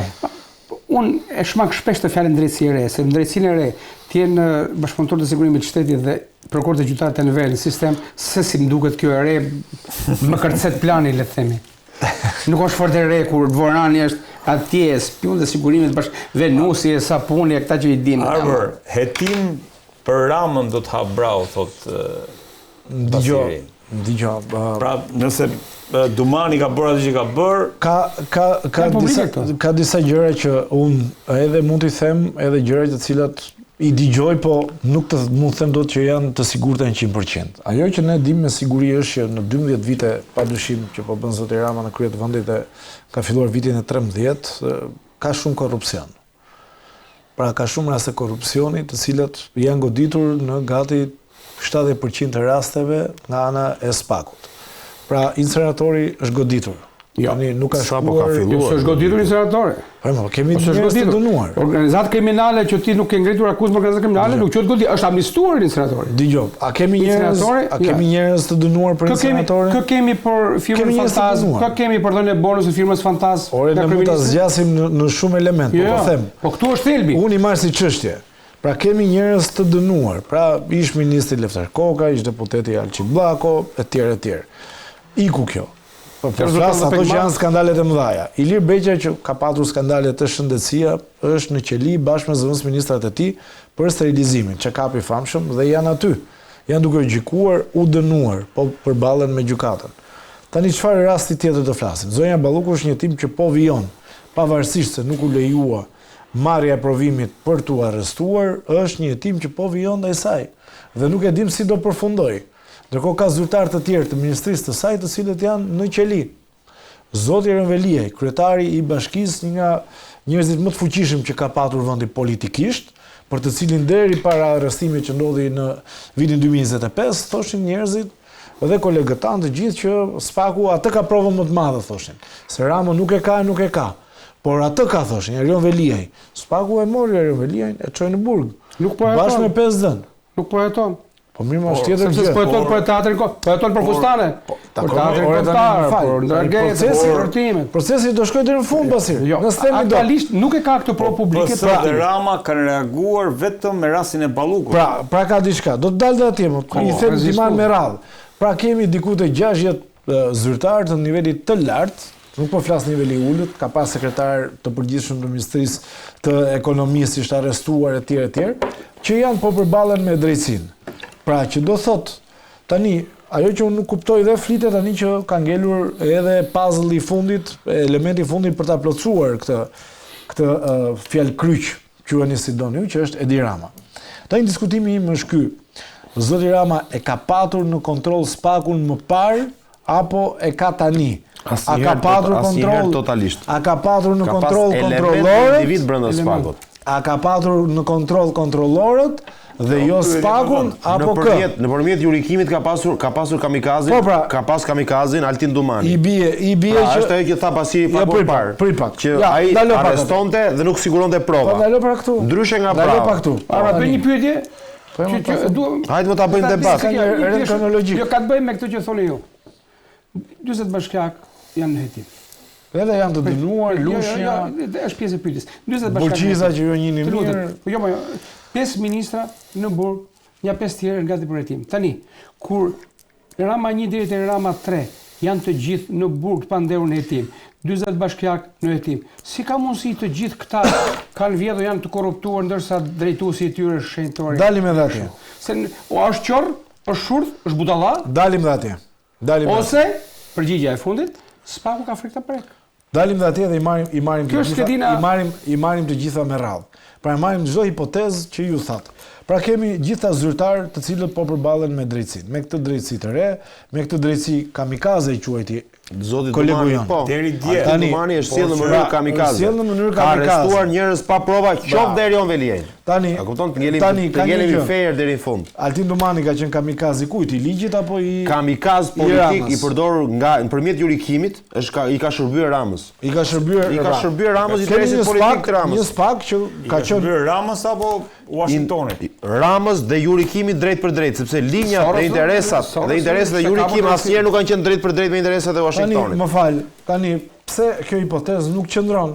Po i më ta them unë pse qëndron. Sepse nuk mundet Altin Dumani, Po. pra, të arrestonte kryetarin e Bashkisë së Tiranës dhe duke sjellur një impakt negativ Partisë Socialiste e Tiranë, që ka dalë me rezultat më të dobët se 2021 në zgjedhjen e 2025. Pra, ja ku kemi një argument që rrezon politikisht. politikisht. Argument.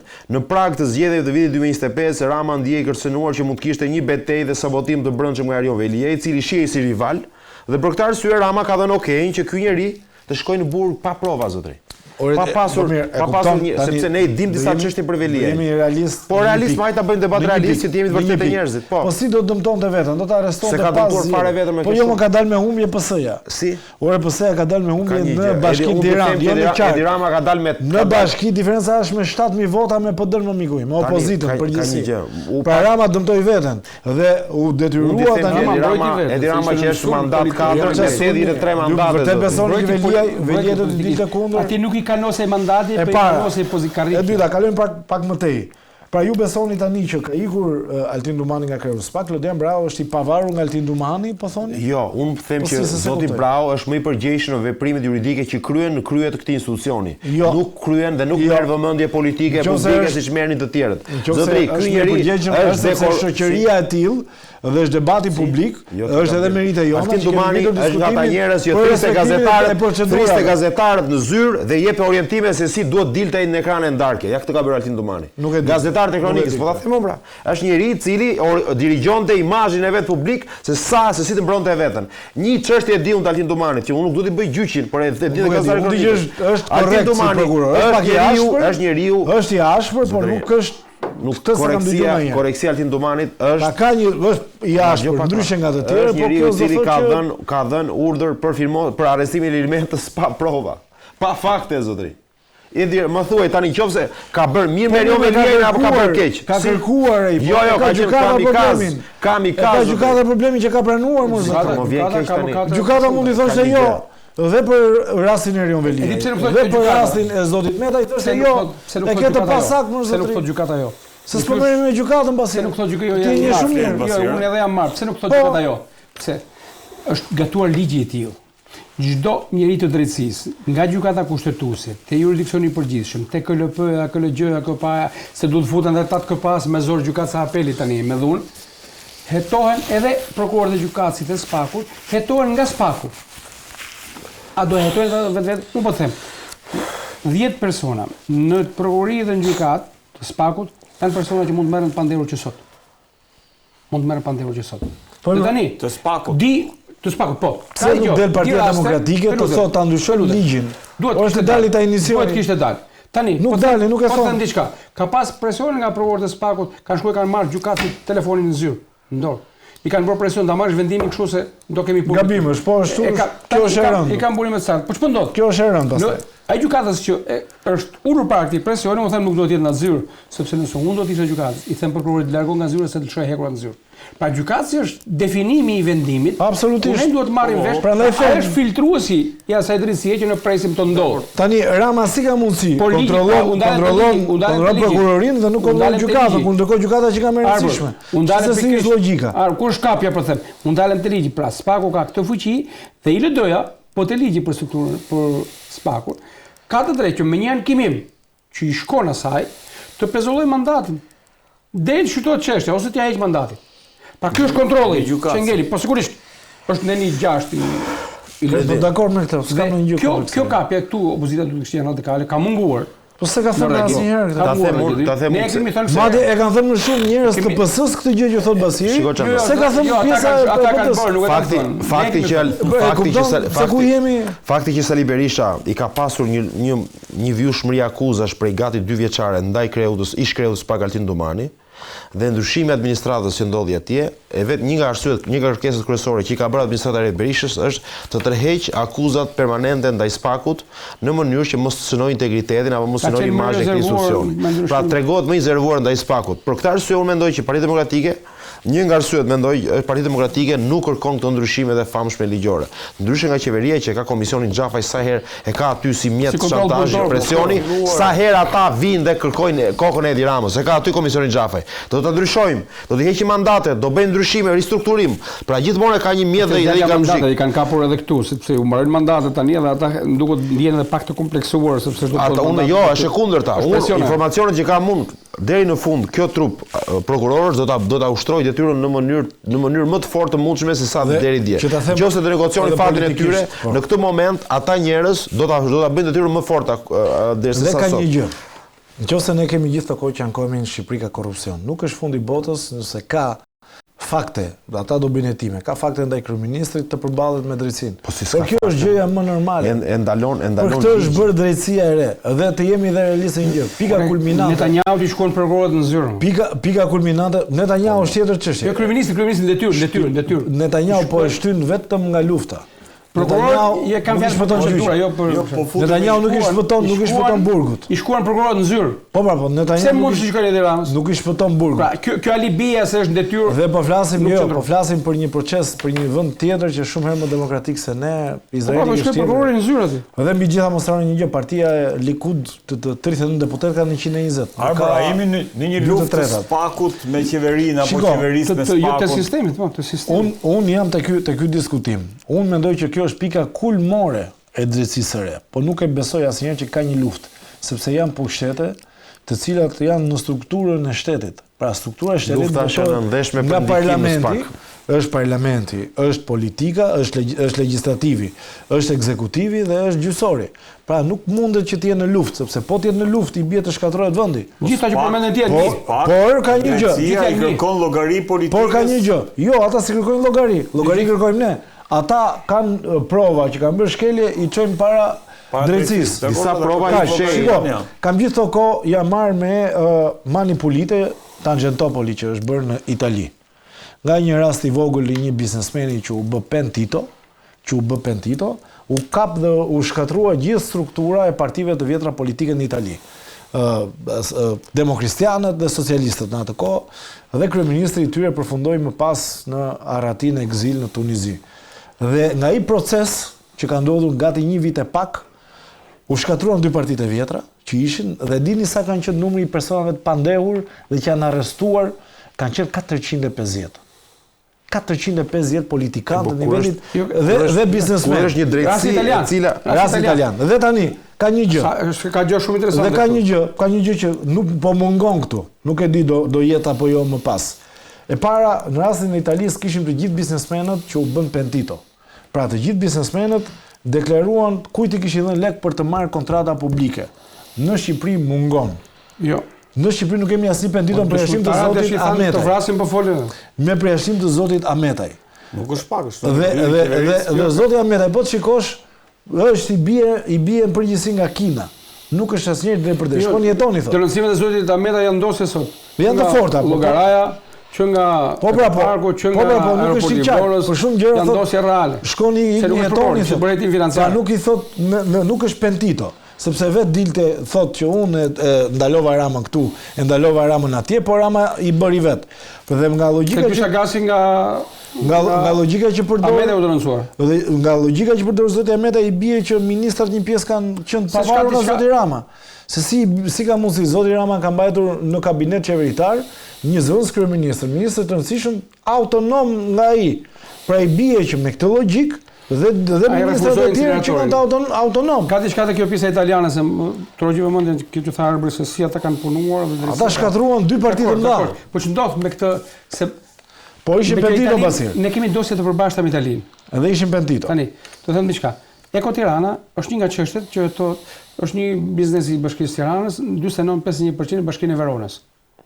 Pjesa e këtij biznesi në Itali u hetua, u arrestuan drejtues kompani sepse kishin lidhje me ndragetën. U arrestuan, u sekuestruan, u dënuan. 49% që italianë ishte ndragetë. 51% që shqiptarë atë i bardhë. Kjo është, s'ka vend kundëri. Marrë dosje tjetër, prapë nga Italia, me antimafian, edhe kjo.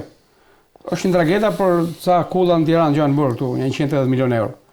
Në Itali, prapë lidhe me tragedën, arrestime, sekuestrime, konfiskime, dënime. Dhe një nga dënuarit është prapë një biznesmen shqiptar, pjesë e këtij grupi, që ka garantuar lejet të Bashkia e Tiranës, i dënuar me 7.2 vjet në apelin e antimafisë italiane në formë të prerë. Këtu, që nga viti 2020, 0. Pse hollohen dhe dështojnë dosje këtu?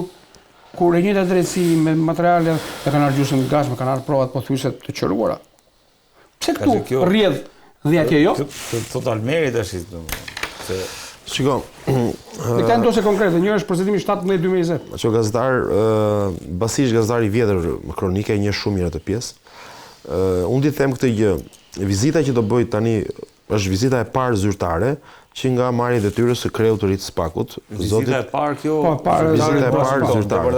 Është vizita e parë zyrtare i kreut të rit SPAK-ut, zotit Klodian Bravo. Do të ngarkesa ngjarjeve e ka. Unë mendoj që sa herë këta shkojnë me informacionet që marrim, ose ajo çfarë të tre, se kjo është ndjes Almer. Kanë shkuar të tre drejtuesit, ëh? Dhe unë shoh emergjencë, ku janë tre drejtuesit atje. Atëherë, unë mendoj që shkojnë tre në këto nivele është emergjencë. Është tre drejtues të shteteve dalin një herë jashtë, që kushtetua thotë njëri duhet rrit brenda.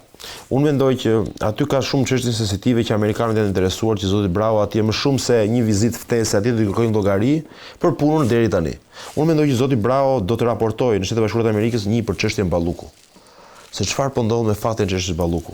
2, është çështje ku amerikanët janë shumë të interesuar. Është çështja e portit të Porto Romanos, ku ndonjëherë ora rruga e Arabit, ku kemi denoncuesit në SPAK të kemi në tavolinë. Amerika atë. Po pse mo? Duhet shumë mirë apo, ëh? Dhe duhet përgëzuar për këtë. Po mi ku janë këta institucionet edhe që e dinë që aty është bërë batërdie? Sot edhe tunel. Po them unë që shumë ka disa ambasada që kanë thonë mos kalorin tunel. Ne se do shembet. Po kjo është 100 milionë euro aty. Ashtu është. Ndjes, duhet ta përmendjes sepse e di që e ke bërë të shumë mirë. Unë di të them këtë gjë. Aktualisht, më thon, çështje që i përmendi Basiri janë në herë pas here Shtetet Bashkuara të Amerikës, edhe kur bën mesazhin për zgjedhjet, edhe kur bëjnë mesazh urimi për Shqipërinë për festën e nëntorit, festën e flamurit, gjithmonë përmendin luftën kundër korrupsionit, luftën kundër krimit të organizuar. Ata këta e kanë çështjen kryesore të drejtësisë dhe involvimit që do t'i bëhet nëpërmjet strukturës së posaçme në këtë interesit amerikan. Tani, unë mendoj pse këto janë dy çështje të rëndësishme porti i Porto Romanos dhe çështja Balluku, sepse amerikanët kanë interes të drejtë për drejtë lidhur me portën hyrëse të Ballkanit në një port kaq decisiv siç është porti korridori 8 siç është porti i rëndësisë veçantë jeshtë NATO. Tani aty mund të ketë çështje edhe për çështje politike që mund të ketë interes. Por edhe siguria kombëtare bashkë. Por unë mendoj që tashmë zoti Braho ka një lloj qartësie në veprimet që do kryej sepse që nga momenti i zgjedhjes ka qenë njeriu i mbështetur hapur nga amerikanët. Bën sekuestro për atë, bën sekuestro të dosjet materiale. Pra, është njeriu që amerikanët e kanë sponsorizuar që nga dita e parë. Zoti Bravo nuk e tregj vëmendjen ndryshe nga domani nga vetja. Zoti Bravo e lë që të kryejnë prokurorët punën.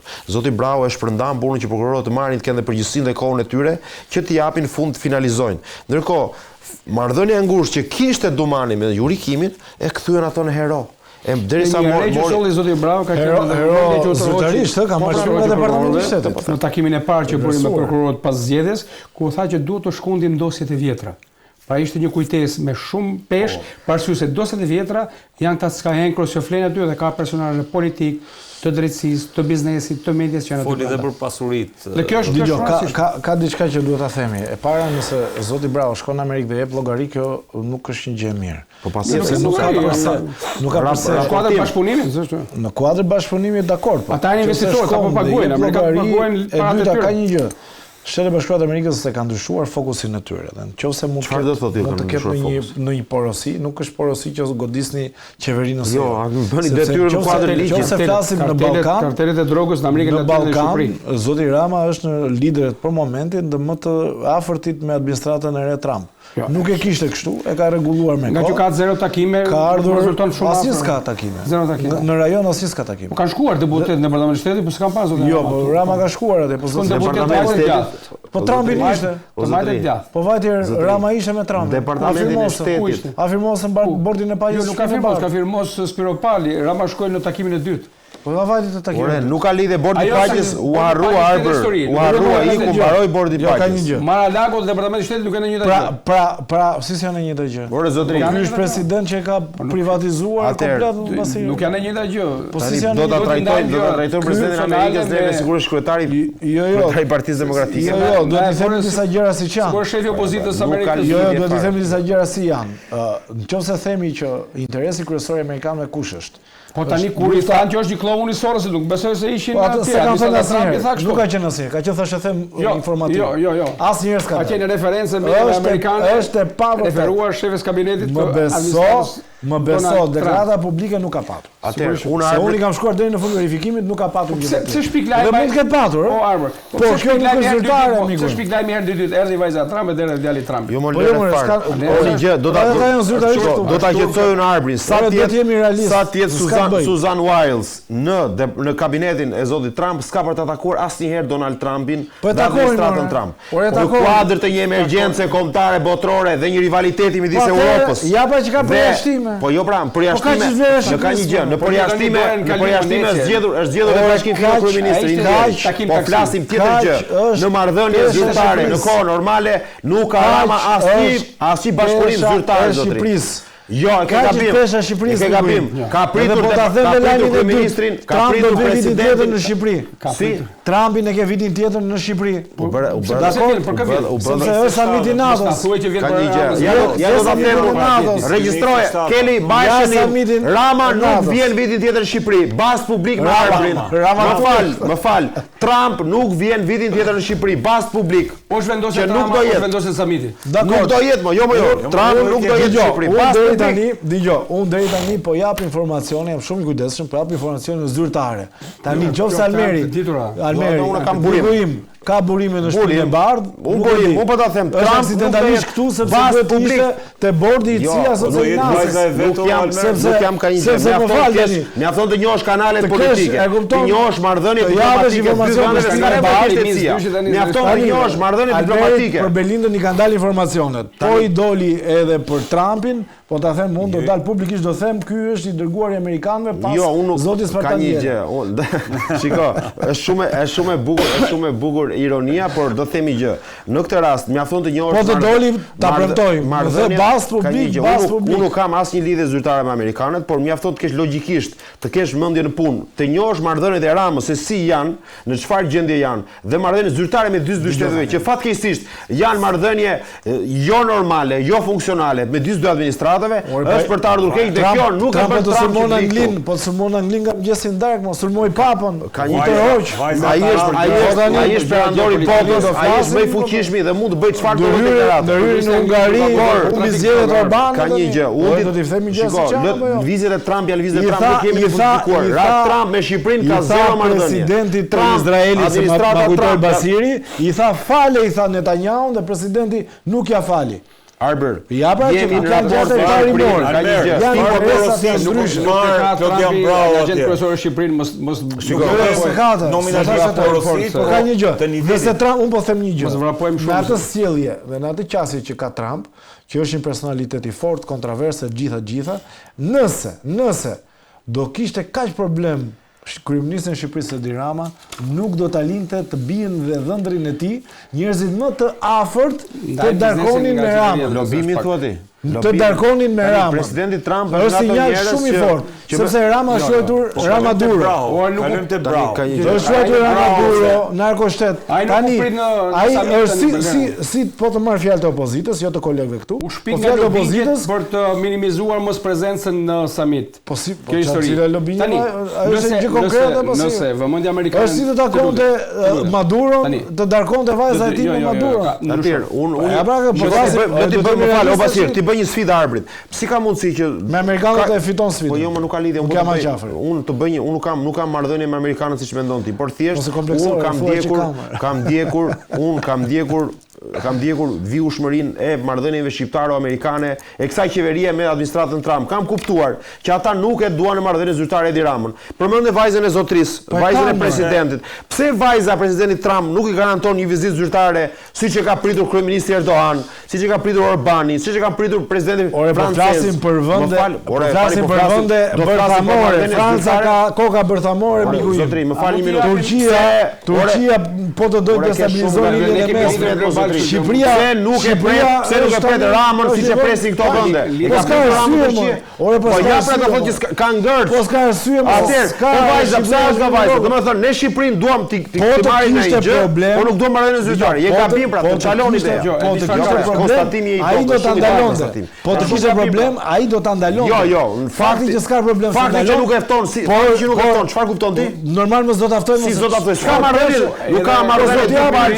Ka marrëdhënie të ngrira me dy vendeve, është fatkeqësi kombëtare o zotri. Po të kishte marrëdhënie të ngrira e para nuk do të vinte edhe ambasadorja amerikane në Greqi, që është ambasadorja më e rëndësishme në Ballkan për momentin. E di pse erdhi ajo? Po ajo ka marrë leje. Si ka lënë ato të takoj kreun e narkoregjimit. Tani ta them tani një gjë në vend. E kupton? Si mund të ta lënë ata? Le të japun një shpjegim. Kryeministri, më fal, ambasadorja Trumpi nuk i di këto gjëra. O kam një gjë.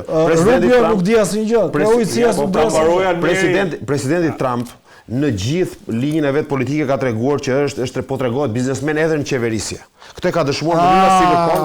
Po lëre më një minutë tani. Pra, paska një post me një dritare, jo më shumë që mund të trokasë. Ky biznesmeni kaq i rëndësishëm, ky biznesmeni që shkon, që Ramës i ka kërkuar minirat e Bitinskës. Pra duhet të ishte kompania aktor e mbështetur dhe e lobuar nga ambasadori amerikan në Greqi, kërkon të marri në Bitinsk të Devollit, të marri të fusin në funksion 8 miliard euro një investim minierat e Bitinskës, kobaltin. Në rregull, hekur nikelin. Tani, ky presidenti i cili është biznesmen që blihet me para, që shkon të jep prona Sazan, pse nuk e fton Ramën atje? Tani pyetje. Po jo pra pse fton Ramën zyrtarisht? Po pyetjen bëhet se do të përgjigje. Pse Ramën nuk e fton biznesmeni zotri? Po e fton mjafton në marrëdhënie private, jo marrëdhënie zyrtare. Ktu kuptojnë që departamenti i shtetit ka një qasje 100 vjeçare me çdo vend dhe nuk pranon tekat e çdo presidenti.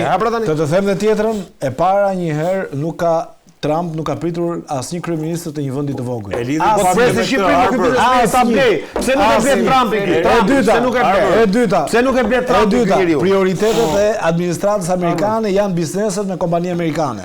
Zotri. Fakti që ndërhyn një ambasadore amerikane për një biznes amerikan do thotë që Rama po i plotson një kriter të rëndësishëm. Atëherë pse nuk e përfiton o Arbër? Pse këtë linjë ekonomike pse nuk e përfiton në linjë politike të shkojë zyrtarisht të pritet në institucion zyrtar? Është shumë i vogël. Ore 2 milionë banorë. Pritet Sali Berisha në zyrën ovale o zotri. Ka takuar presidentin Obama në zyrë së bashku me Sajmir Tahiri Edi Rama zotri. Se preska ky pse? Ka ngërç o Arbër. Ka konteksti më. Thuaj qytetarëve. Nuk e pranon Rubio dhe Susan Wiles Rama. Trumpi nuk pret asnjë. E ke shumë gabim. Ajo që thot ju është thashë them. Ka ndryshuar, ka ndaluar samitin e Munich të ndryshuar qasja e Trump ndaj sorosistëve. Një drejtor mbarova, një drejtor të fuqishëm të Sorosit e kanë administrat miku. Po çfarë lidhje ka më? Pse Rama nuk përdor? Ore zotri, Rama ka para, ka biznesmen, ka oligark, ka rrug lobuse ka. Pse nuk i shfrytëzon këto për pasur një takim, ta mbaj mend në këtë kategori. Por nuk e pranon. Ore ke shumë gabim. Ne jemi një vend që nuk, Amerika është një vend që nuk të lejon ty që ti përdorësh siç përdor oligarkët për takime për votë. Me një kryeministër që vajza me një kryeministër që e ke keq raportin. I thua vajzës ndarkon me atë. Po vjen vajzës mund të bëjë apo tani. Almer, të lutem sepse kjo puna futum shumë këtu. Kjo puna me kushërim duket i çik si legjenda urbane. Sjellja amerikane ndaj Ramës dhe administratës, unë e shoh se sjellja institucionale. Cila është? Mbi 20 deklarime të ngarkuar me punë janë kartel droge, pastrim parash, shqip për qeveri. Kanë ardhur zyrtar të rëndësishëm, e themi zëvendësdim sekretari i shtetit Fleming. Po Mark Fleming. Takoi 2 ministra dhe shkojnë SPAK. Erdhi 2 javë më vonë, drejtori për Europën Juglindore, shkoi vetëm në SPAK, s'takoi asnjë drejtor ministrie, as ministër, as kryeministër. Pra këta janë emra shumë të rëndësishëm për një vend si Shqipëria, kur nuk ndalojnë tek ai stacioni autobusit dhe 2 bulevard, ka diçka që nuk shkon këtu. Dhe kjo diçka është shumë e rëndësishme. Vim te kjo Porto Romanove. U anulua ky tender kur kryetari i Dhomës Amerikane të Aktis, që sigurisht është një i rëndësishëm në çdo vend që është, sepse edhe mënyra që ai përcolli shqetësimin serioz, besoj se ishte shqetësim amerikan. Dhe Rama, me gjithë turfullimin publik që e dim ne çfarë bëjmë, ditën e dytë ktheu xhaketën mrapsh. Kujtoj në samit e sigurisë në Mini dhe tek inaugurimi i katedrales, kujtoj qafën e zgjatur të Ramës se desh i ran tokë u kput për të afruar tek presidenti Trump, por perimetri i sigurisë që mos shkoj ky individ atje është porosi e kahershme. Dhe tani, kur administrata e re, kur ambasada, kur zyrtarë të thonë, por luftoni këta kartelet, sepse kartelet shqiptare në Amerikën Latine nuk pastrojnë para vetëm në Shqipëri. I investojnë në Europë, i investojnë në Shtetet e Bashkuara dhe ka raste jo të pakta, se të ska enkro dalin këtu. Jo pak, edhe investimet të karteleve të drogës në Shqipëri, në Dubai, në Amerikë, dhe ky shqetësim, edhe sipas deklaratës ambasadorës, është sërim i sigurisë së dy vendeve.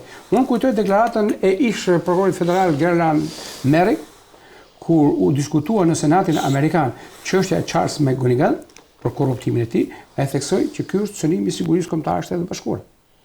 Kjo është deklaratë ta them tani. Jo, do të kalojmë këtu direkt te ambasadori. McGonigal është një çështje e mbyllur. Kjo është jo, nuk është. Nuk e di pse po flitet kot, sepse është vendimi i formës së prerë para disa vitesh në SBA. Pse është mbyllur këtu? Ku? Kush e ka mbyllur? Po sepse krimi nuk është bërë këtu, është bërë andej. Si s'është bërë këtu? Po parat nga kanë shkuar. S'ka pasur. Kush e bën shqiptar, ka dalë nga zyra kryeministit thotë. Jo, po mos futemi te dosjet veçanta. Ka lexuar dosjen. Ta lidhim pak me propozimin e Trumpit. Si më nuk pas ka lidhje këtu kur jobat janë vënë në Shqipëri, kur letë ndërtimit janë marrë në Shqipëri, kur koncesionet për naftin e marrë në Shqipëri, si s'pas ka lidhje këtu. Rasti me Gonigal apo po Charlie aksioner me bizneset këtu. Rasti me Gonigal. Charlie me biznese, me gjoba, me biznes. Me Gonigal ka qenë problem. Nuk e di nëse unë s'kam dëgjuar si lajm nga prokuroria ta ketë mbyll. Jo, po them në Amerikë. Jo. Po në Shqipëri apo në Shqipëri. Në Amerikë është rasti i mbyllur. Dhe letër porosi nuk di që ka ardhur. Dhe rasti me Gonigal ka pasur një problem që amerikanët e bën kaq të madhe, nuk ka qenë pjesa e Shqipërisë problemi. Problemi ka qenë pjesa që bashkëpunimi me oligarkun Deri Paska ka sjell shkrirjen dhe asgjësimin e një celule të rëndësishme në agjendëve të CIA-s në Pekin. Po pra janë shërbime ruse dhe kineze dhe ka qenë ndërtu më këtë celulë këtu. 24 orëve u zhdukën. Por kjo nuk kishte të bënte me Dorian Duçkën që është i lirë, po të ishte problem të kishin arrestuar. Si e ka pasur Neza Agroneza, që është një biznesmen amerikan për shtetin, për këtë mashtrues tjetër, që është tregtar i armëve në Shqipëri. Sepse këta kanë qenë njerëzit që kanë bërë dorëzimin e parave në një parkim në SBA, thot dosja. Dhe këta njerëz si ka mundësi që janë të lirë? Arbër, unë e kam lexuar pa ditë, mos futemi këtu. Kam lexuar dhe unë. Sa? 17 faqe. Janë shumë më tepër. Jo, aq është ajo publike. I kam shkruar departamentit të drejtësisë së FBI-s, nuk ma jepni dosjen për qamet. Ka qenë sekrete. E me Gonigalit në Amerikë. Të lutem, jam duke thënë pa dinë që është këtu. Është shumë herë më tepër faqe. Pa dia, këtu pastaj nuk besoj që një vend si Shqipëria ka kapacitete të hetojë një drejtues të një kundërzbulimi i cili kishte lidhje me KGB-n dhe me shërbimin sekret kinez. Penale në Shqipëri. Janë vënë gjoba në Shqipëri prokurorëve, gjyqtarëve, biznesmenëve. Ore ai person është në burg, vendimi i formës së prerë me Gonigal. Është thënë deri tani është parë nuk ka për të dalë asgjë kundi. Është çështje dëshire, kjo është çështje procedurale. Futemi edhe këtë dosjet, po nuk kemi kohë. Është parë deri tani mungesa e një ambasadori Basir të Shtetet e Bashkuara të Amerikës në Shqipëri, është parë si një mungesë interesi dhe vëmendje e Shteteve të Bashkuara të Amerikës për Shqipërinë, çka ka bërë shumë komentatorët thonë që Shqipëria, qoftë edhe Kosova në rastin konkret, nuk është në shënjestrën apo në optikën e Shtetet e Bashkuara të Amerikës. Si e vlerëson këtë propozim të presidentit Trump, nisur nga gjithçka që biseduam, nisur nga një projekt që të paktën e potencoi Almeri, që këtu mund të shkojmë deri te skenari i eliminimit e goditjes apo hetimit kryeministrit. Jo, ajo çfarë shohun, pra ky është një profil i lartë, le të themi, pra general, ndoshta është hera e parë në këtë një përzgjedhje kaq speciale, nuk është diplomat karriere, por ka kryer detyra shumë të rëndësishme dhe është zgjedhje preferenciale e presidentit. është nominim i presidentit, ardhja dhe vëmendja e menjëhershme, por e rëndësishme do të thoja, e një generali për të ardhur ambasador në Tiranë ka të bëjë edhe me gjendjen ku ndodhet rajoni, faktorët shqiptar, le të themi nuk kemi edhe kjo lutat në karteleve që ne e përmendim kështu teorikisht, por pesha që zë në prioritetet e administratës, por edhe pesha që zë krimi shqiptar. Ne e dim tash se po bëhem, është mirë t'ja themi se shqiptarët ndoshta edhe harrojnë kur ti ke në vendin Bashkimin Evropian, krimi dhe mafia shqiptare, kontroll është e dyta pas ndargetës në porte, në aeroporte, dhe ndikon te siguria dhe ekonomia e këtyre vendeve në masën 35% sipas raporteve të DIAS, të DEAS. Tani këtu pak a shumë në këtë betejë që ka administrata është një vend lufte. Lufte me të keqen, lufte me trafiqet, lufte me të inkriminuarit. Dhe kush pyetja më e thjeshtë është, por si ka mundësi kaq të fortë që investojnë pastroj miliarda euro, hotele, koncesione, panele, tendra publik. Tani ne vetëm dje kemi lajmin zyrtarisht që kompania së cilës pra akuzoi bosi këtyre kompania për një trafik me 7.2 ton kokain, kishte marrë 69 milion euro tendra publik. E shë ku shkon kokaina pra? Kokaina shkon tek paraja publike, shkon në buxhet. Dhe ku shkuar në buxhet ke cënuar sigurinë kombëtare. Dhe ke pashtuar dhe kompanitë amerikane që të marrin pjesë, sepse ai Pato Romanës ishte duke shkuar te rusët nëse nuk do hynin amerikanët. Siç kanë shkuar te kinezët e rusë shumë investime të tjera. Siç amerikanët ndërhyjnë që Smart City mos t'u jepë arabëve. Dhe një transmenis u largua nga detyra se nuk paroi të firmos për këtë tender.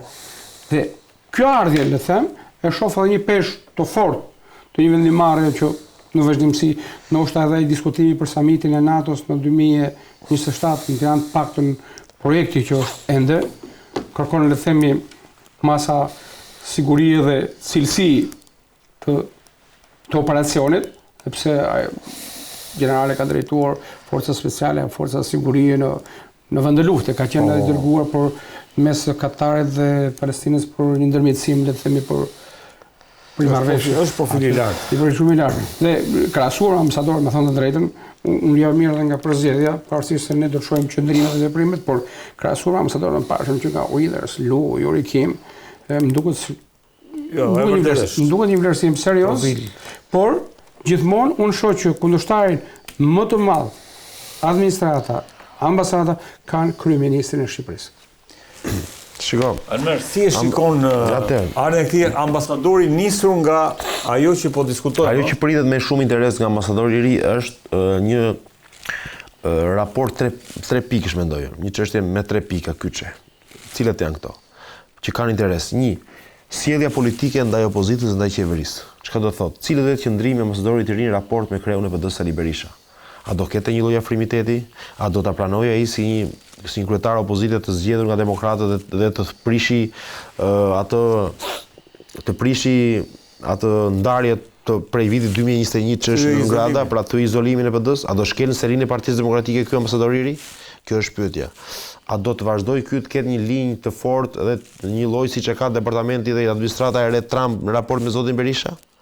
Çfarë do të bëj ky duke mbështetur faktorë të tjerë opozitarë dhe a do jetë një person që do involvoj që faktorë të rëndësishëm brenda opozitës të ndërmarrin nisëm edhe të nisëm si rasti Saliani apo të tjerë kundër zotit Berisha? Pra çfarë qëndrimi do marrë këtë pikë ka interes? 2. Ka interes sjellja e tij ndaj qeverisë.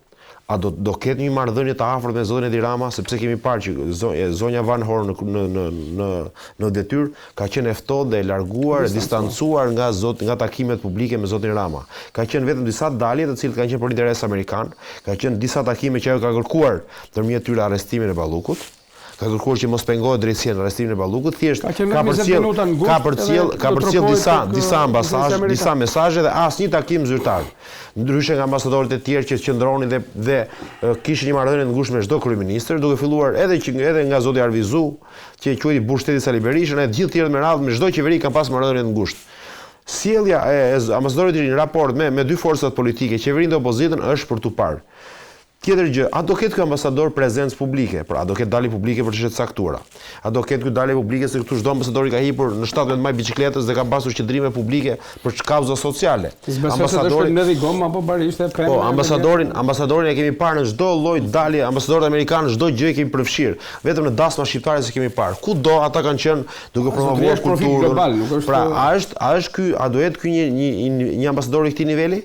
Dhe kjo është për tu parë se si do sillet në raport me detyrën e re. Pjesa tjetër është qëndrimi dhe sjellja ndaj SPAK. Sa do të dalë ai në mbrojtje SPAK? Sa do jetë ai involvuar dhe interesuar do jetë takuar dhe tani me çështja ai ka një gjë pasir. Mos ta bëjnë fakt të kryer se edhe mund mendoj se mund të jetë takuar se çështja e informacionit tani mund mos marrë edhe akreditimin në Senat, e kupton, kështu që nuk e dim. Kështu që ideja është unë çdo ambasador unë mendoj që këtë çështje neve duhet të shohim, këto kanë interes publik. Pra, si do reagoj a do të dalë në krah për çështjen e caktuar e zotit Brau, se deri tani zonja Van Horn ka qenë aty permanente në mënyrë të vazhdueshme në krah të SPAK, në krah të SPAK, në krah të aleatëve që janë aty që është DEA dhe CIA, pra me trupat e tyre që janë aty me Obdatin, kanë qenë një asistencë e vazhdueshme duke mbështetur SPAK, duke i dhënë kurajo publikisht. Tani këto unë mendoj që janë në thelb të detyrës së ambasadorit të ri, përveç interesave amerikane, interesa ekonomik, biznesit, lufta kundër krimit të organizuar që janë primare, lufta kundër trafikut të narkotikëve me Amerikën Latine, që këto unë mendoj se më shumë se detyra e një ambasadori janë detyra e shërbimeve të agjencive të tjera ligjzbatuese partnerëve të që funksionojnë në Shqipëri. Por unë më interesin këtu ta shikoja fokusin. Çfarë qëndrimi politik dhe çfarë qëndrimi do të mbajë publik ky njeri? Apo mos do jetë një njeri do të mbajë një qëndrim të distancuar, të tërhequr publikisht dhe do ta lëri detyrën që mos të ketë protagonizmin e vet si një ambasador amerikan që këtë vend ne e shohim si mesia i zbritur në tokë, që çfarë thot ambasadori amerikan ne kemi marrë për bazë. Pra, kjo duhet parë, a ka ndryshuar roli, a është vetëm zonja Van Horn që qëndron e tërhequr apo ka ndryshuar përfundimisht roli i një ambasadori në një vend caktuar, sepse kemi parë deklaratat nga Departamenti i Shtetit që i bëjnë thirrje ambasadorëve tyre që mos të përfshihen në çështje të brendshme. Sa do përfshihet në çështje të brendshme ambasadori i ri, këtë shoh si çështje prioritare. Arbor, si e shikon propozimin? E para është lajm i mirë. Shqipëria bashkë me 60 ose 70 vende në botë, presidenca Trump ka zgjedhur të mos kishte propozime për ambasador, dhe ky është një lajm shumë mirë që i zgjedh që të propozoj një emër për ambasador. Në përgjithësi unë jam natyrë që bilancet i bëj në fund, nuk mund të them dot të bëj një bilans në fillim, se nuk e di cila do të jetë qasja. Ajo që duket pak jo normale është që një ushtarak nuk ka shumë lidhje shumë me diplomacinë. Dhe kur flasim për ushtarak të nivelit të lartë, ushtarak që është marrë me zona lufte, me zona të rëndësisë strategjike, siç është Katari, lindja e mesme, besoj që ndoshta fokusi mund të jetë në element që lidhen përtej Shqipërisë. Kujtojmë që Shqipëria ka një bazë të rëndësishme të NATO-s, që është në Kuçov, pra është një nga aeroportet që përdoret edhe për situatën në Ukrainë, nuk e di shpërdor apo jo për situatën në lindjen e mesme. Si moment nuk është vënë funksion. Jo, por situata është një bazë e kontrolluar nga NATO dhe në situatën në Ukrainë ka patur element që kanë qenë në përdorim. Edhe kohët e fundit besoj keni parë edhe në rrjetet sociale avion ushtarak amerikan që janë në qiejt shqiptar. Pra ka një element që ne ndoshta nuk e dimë për shkak të sigurisë kombëtare. Ajo që do thosha unë është kjo që ambasadorët në përgjithësi, ata që kanë qenë në Shqipëri, gjithmonë kanë lënë dikë të pakënaqur. Arvizu la një pjesë pakënaqur nga opozita në atë kohë që ishte Partia Socialiste, për shkak të deklaratave që bëri për zotin Berisha në 21 janar, pas 21 janarit. Zonja Jurikim la pakënaqur te Partia Demokratike me deklaratat e saj që ishin deklarata të forta, do hani barë, tha, nëse do të vazhdoni me zotin Berisha. Ajo që mund të them unë dhe për të rikthyer tek teza ime është që nëse do kishte një qasje radikale të administratës së re të Trump ndaj qeverisë së Shqipërisë, nuk po them ndaj qeverisë së zotit Trump, por të Shqipërisë, atëherë do kishte një qasje pozitive me dikë tjetër.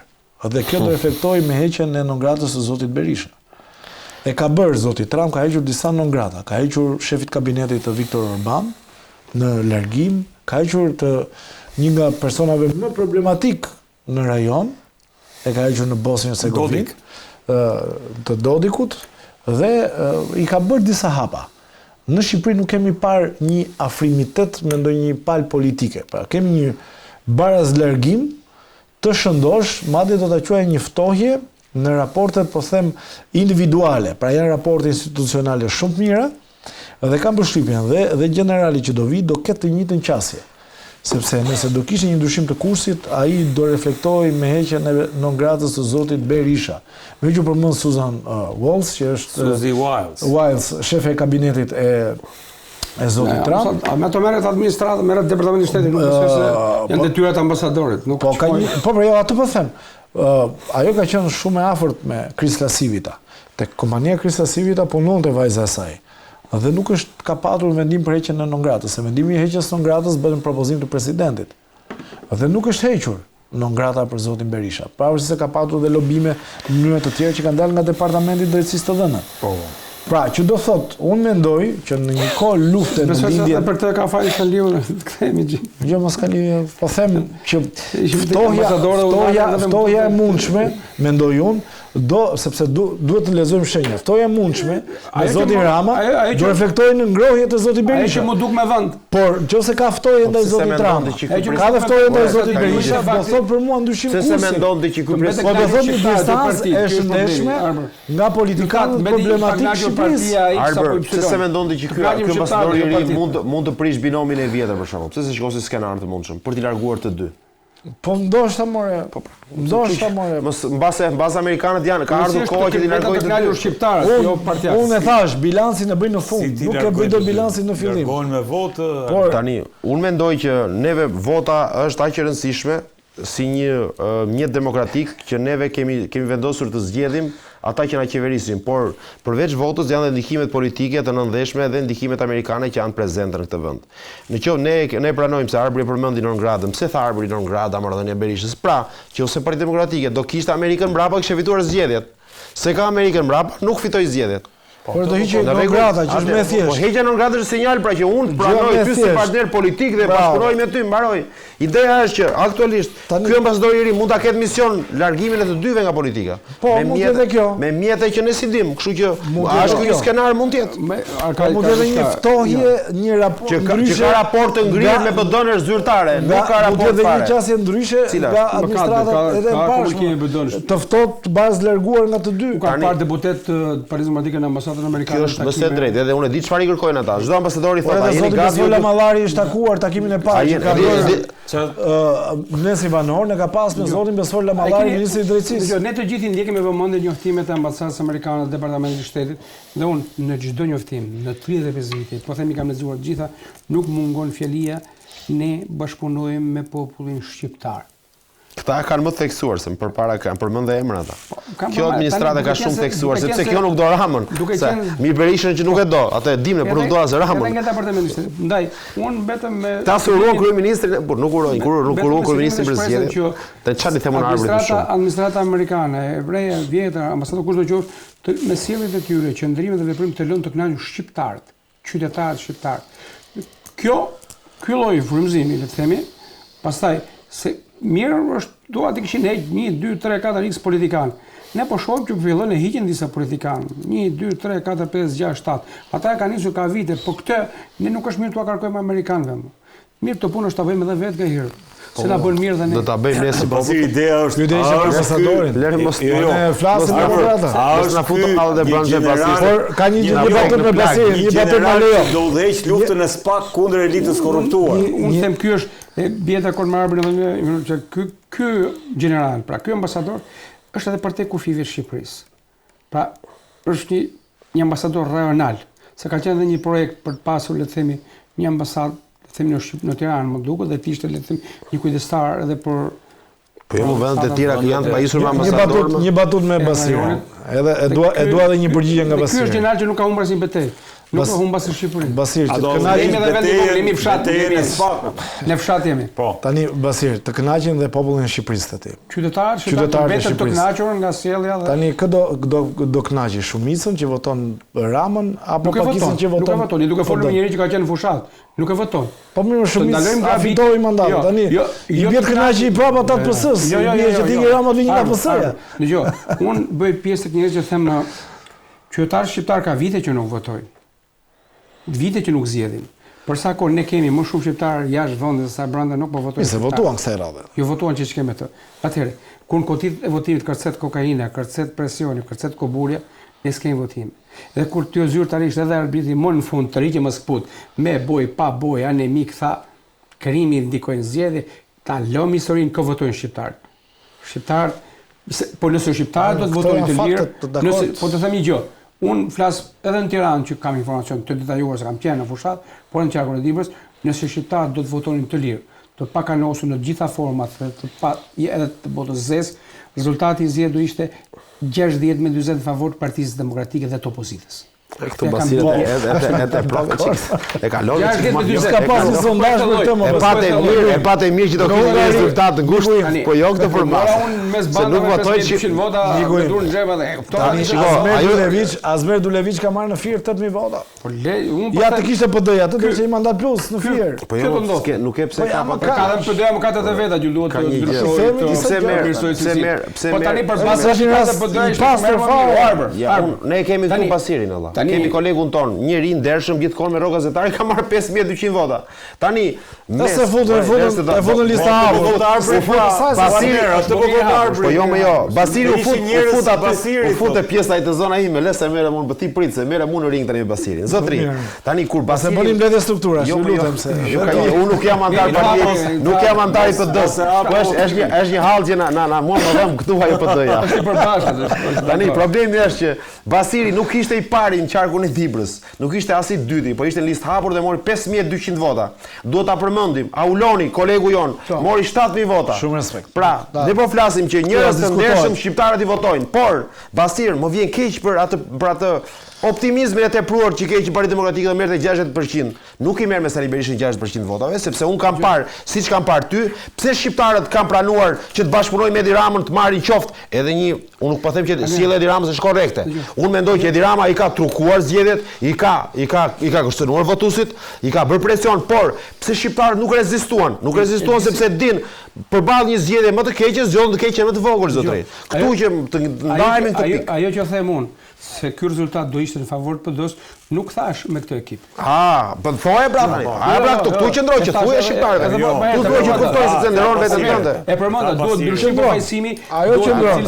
Pra na thuaj tani. Por prap edhe ky ekip në raport me ekipin përballë ishte lule mor.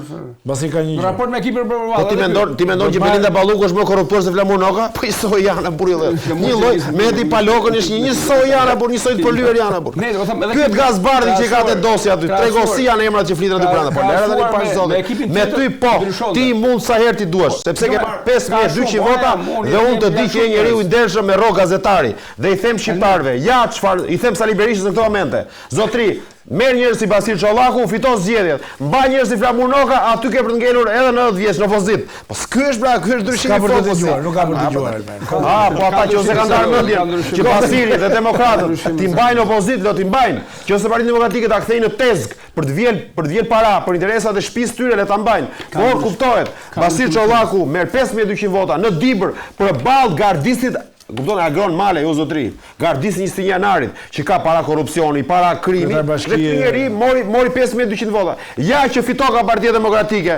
Ja që pas ka njerëz që din të fitojnë. Por nuk do Sali Berisha pra, ti më thua në këtë moment do marrin me 60%, nuk ka shans. Ka faktor tjetër, nuk ka shans. Si nuk do dhe. Ka faktor të tjerë. Nuk do sepse tani mos më provoko më shumë, unë them që ta mbyllim për sot. Dhe hajta nisim herë tjetër me Partinë Demokratike. Redi një batut, ka një gjë. Jo, le batut. E mbylla. Një gjë, ka një gjë.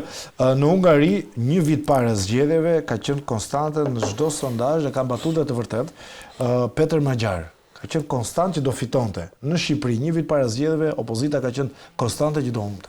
Tani do të them edhe një gjë për këtë që më përmendi Magjarin. Atëherë, Magjari e ka nisë, di pse ka nisë betejën politike?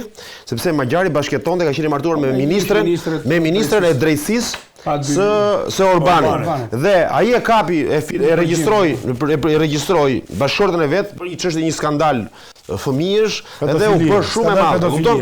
Dhe ai kishte ishte pas divorcit. Po, ai kishte një lloj batute, ideje që thoshte Orbani dhe akuzonte Orbani mos u fshi pas fustanit të grave. Dhe sot Partia Demokratike po fshihet pas fustanit Belinda Balluku zotri, prandaj nuk do të vinë pushtet. Basir. Mendoj disi më ndryshe. Partia Demokratike ka vend për ndryshuar, Ka vend për Por ka vend, ne themi ndryshojmë sot, nesër është vonë, pasir. Sotëre, Sot. nesër është vonë, të ndryshojmë sot. Për ndryshuar përpara garave, ka vend për ndryshuar përfaqësimin, për ndryshuar pra ato ide që unë kam thënë herë të tjera. Ndarja e grupit parlamentar nga funksionet partijake, sepse një funksionar partie ka 25 pushtete, 25 karrike, 30 poste, kjo duhet të shkoputet, cilësia. E di ka premtoi ky zotëria e Hungarisë, 2 mandate kryeministë, 2 mandate deputet. Po duhet ta kishte bërë këto që në 2021. Fakt, 2017. Unë vi këtu për 8 vjet, deputeti njërin tjetër, edhe unë kam thënë para zgjedhjeve diçka që publikisht televizor, kur ishim kandidimet. Çdo kandidat, unë thash të paktën në subjektet ku isha unë Partisë Demokratike, çdo kandidat i Partisë Demokratike, edhe jo i që hyn në zgjedhje, por edhe i partive tjera, duhet shkojë te struktura posaçme dhe të marrë një letër. Jam në hetim, kam probleme dhe çështje penale, të cilat do më shfaqen nëse unë shkoj ku vend të kërkoj mbrojtjen e partisë, nëse kam largu nga lista. Pra një certifikat sigurie. Pak kjo është morale, se ti Nuk ka nevojë fare pasi nuk ka nevojë, nxjerrë emra të rinj. Jo, tregon edhe mbështetjen. Merre administratën, zotri. Merre diasporën, hapi derën diasporës, hapi derën të rinjve, përfaqësou, s'ka nevojë të shkosh ti të marrësh atje të kruajmë ne letrat e flamur nokës për spak. S'ka nevojë. Amerikan gati ata. Hape zotri partin, hapi portat, pritet diasporën apo ka që s'ka nevojë. Ke Itali element, ke Gjermani, ku do ke shqiptar suksesshëm. Po nuk duan përfaqëso zotri. Përfaqëso shtresat e përmbysura, klasat e përmbysura në këtë vend. Por edhe tu bjerë dhe nga jashtë. Duhet bësh aktin, duhet bëj akt. Domethënë ti je kundër hapjes, ti prandaj je me Ramës, se mban Partitë Demokratike të mbyllur. Absolutisht, unë jam për të hapur, po jo për të shqyrë, siç thot ti, se ti dhe hapu. Hapet, në atë mënyrë që të ketë garë brenda, të ketë garë dhe nga brenda element dhe nga Shqipëria, po edhe nga jashtë Shqipërisë, edhe Peter Magjar fitoi mbi gjitha sepse kishte një kryefjalë. Nuk u fshe pas fustanit grave tha. Luftë antikorrupsionit. Përsa kohë ke njerëz Kjo është globale tani, nuk është shpike. Ta thash përgjigjesh, ta thash përgjigjen. Edhe Berisha ka vetë përjashtimin këto si përgjigjen edhe vetë. Falenderoj, Arbër të falenderoj, Anmer, kënaqësi se nuk po e vazhdojmë më këtë histori. Të nderuar teleshikues, kjo ishte gjithçka që kishim përgatitur për ju sonte nga Uret Varaku. Natë e mirë.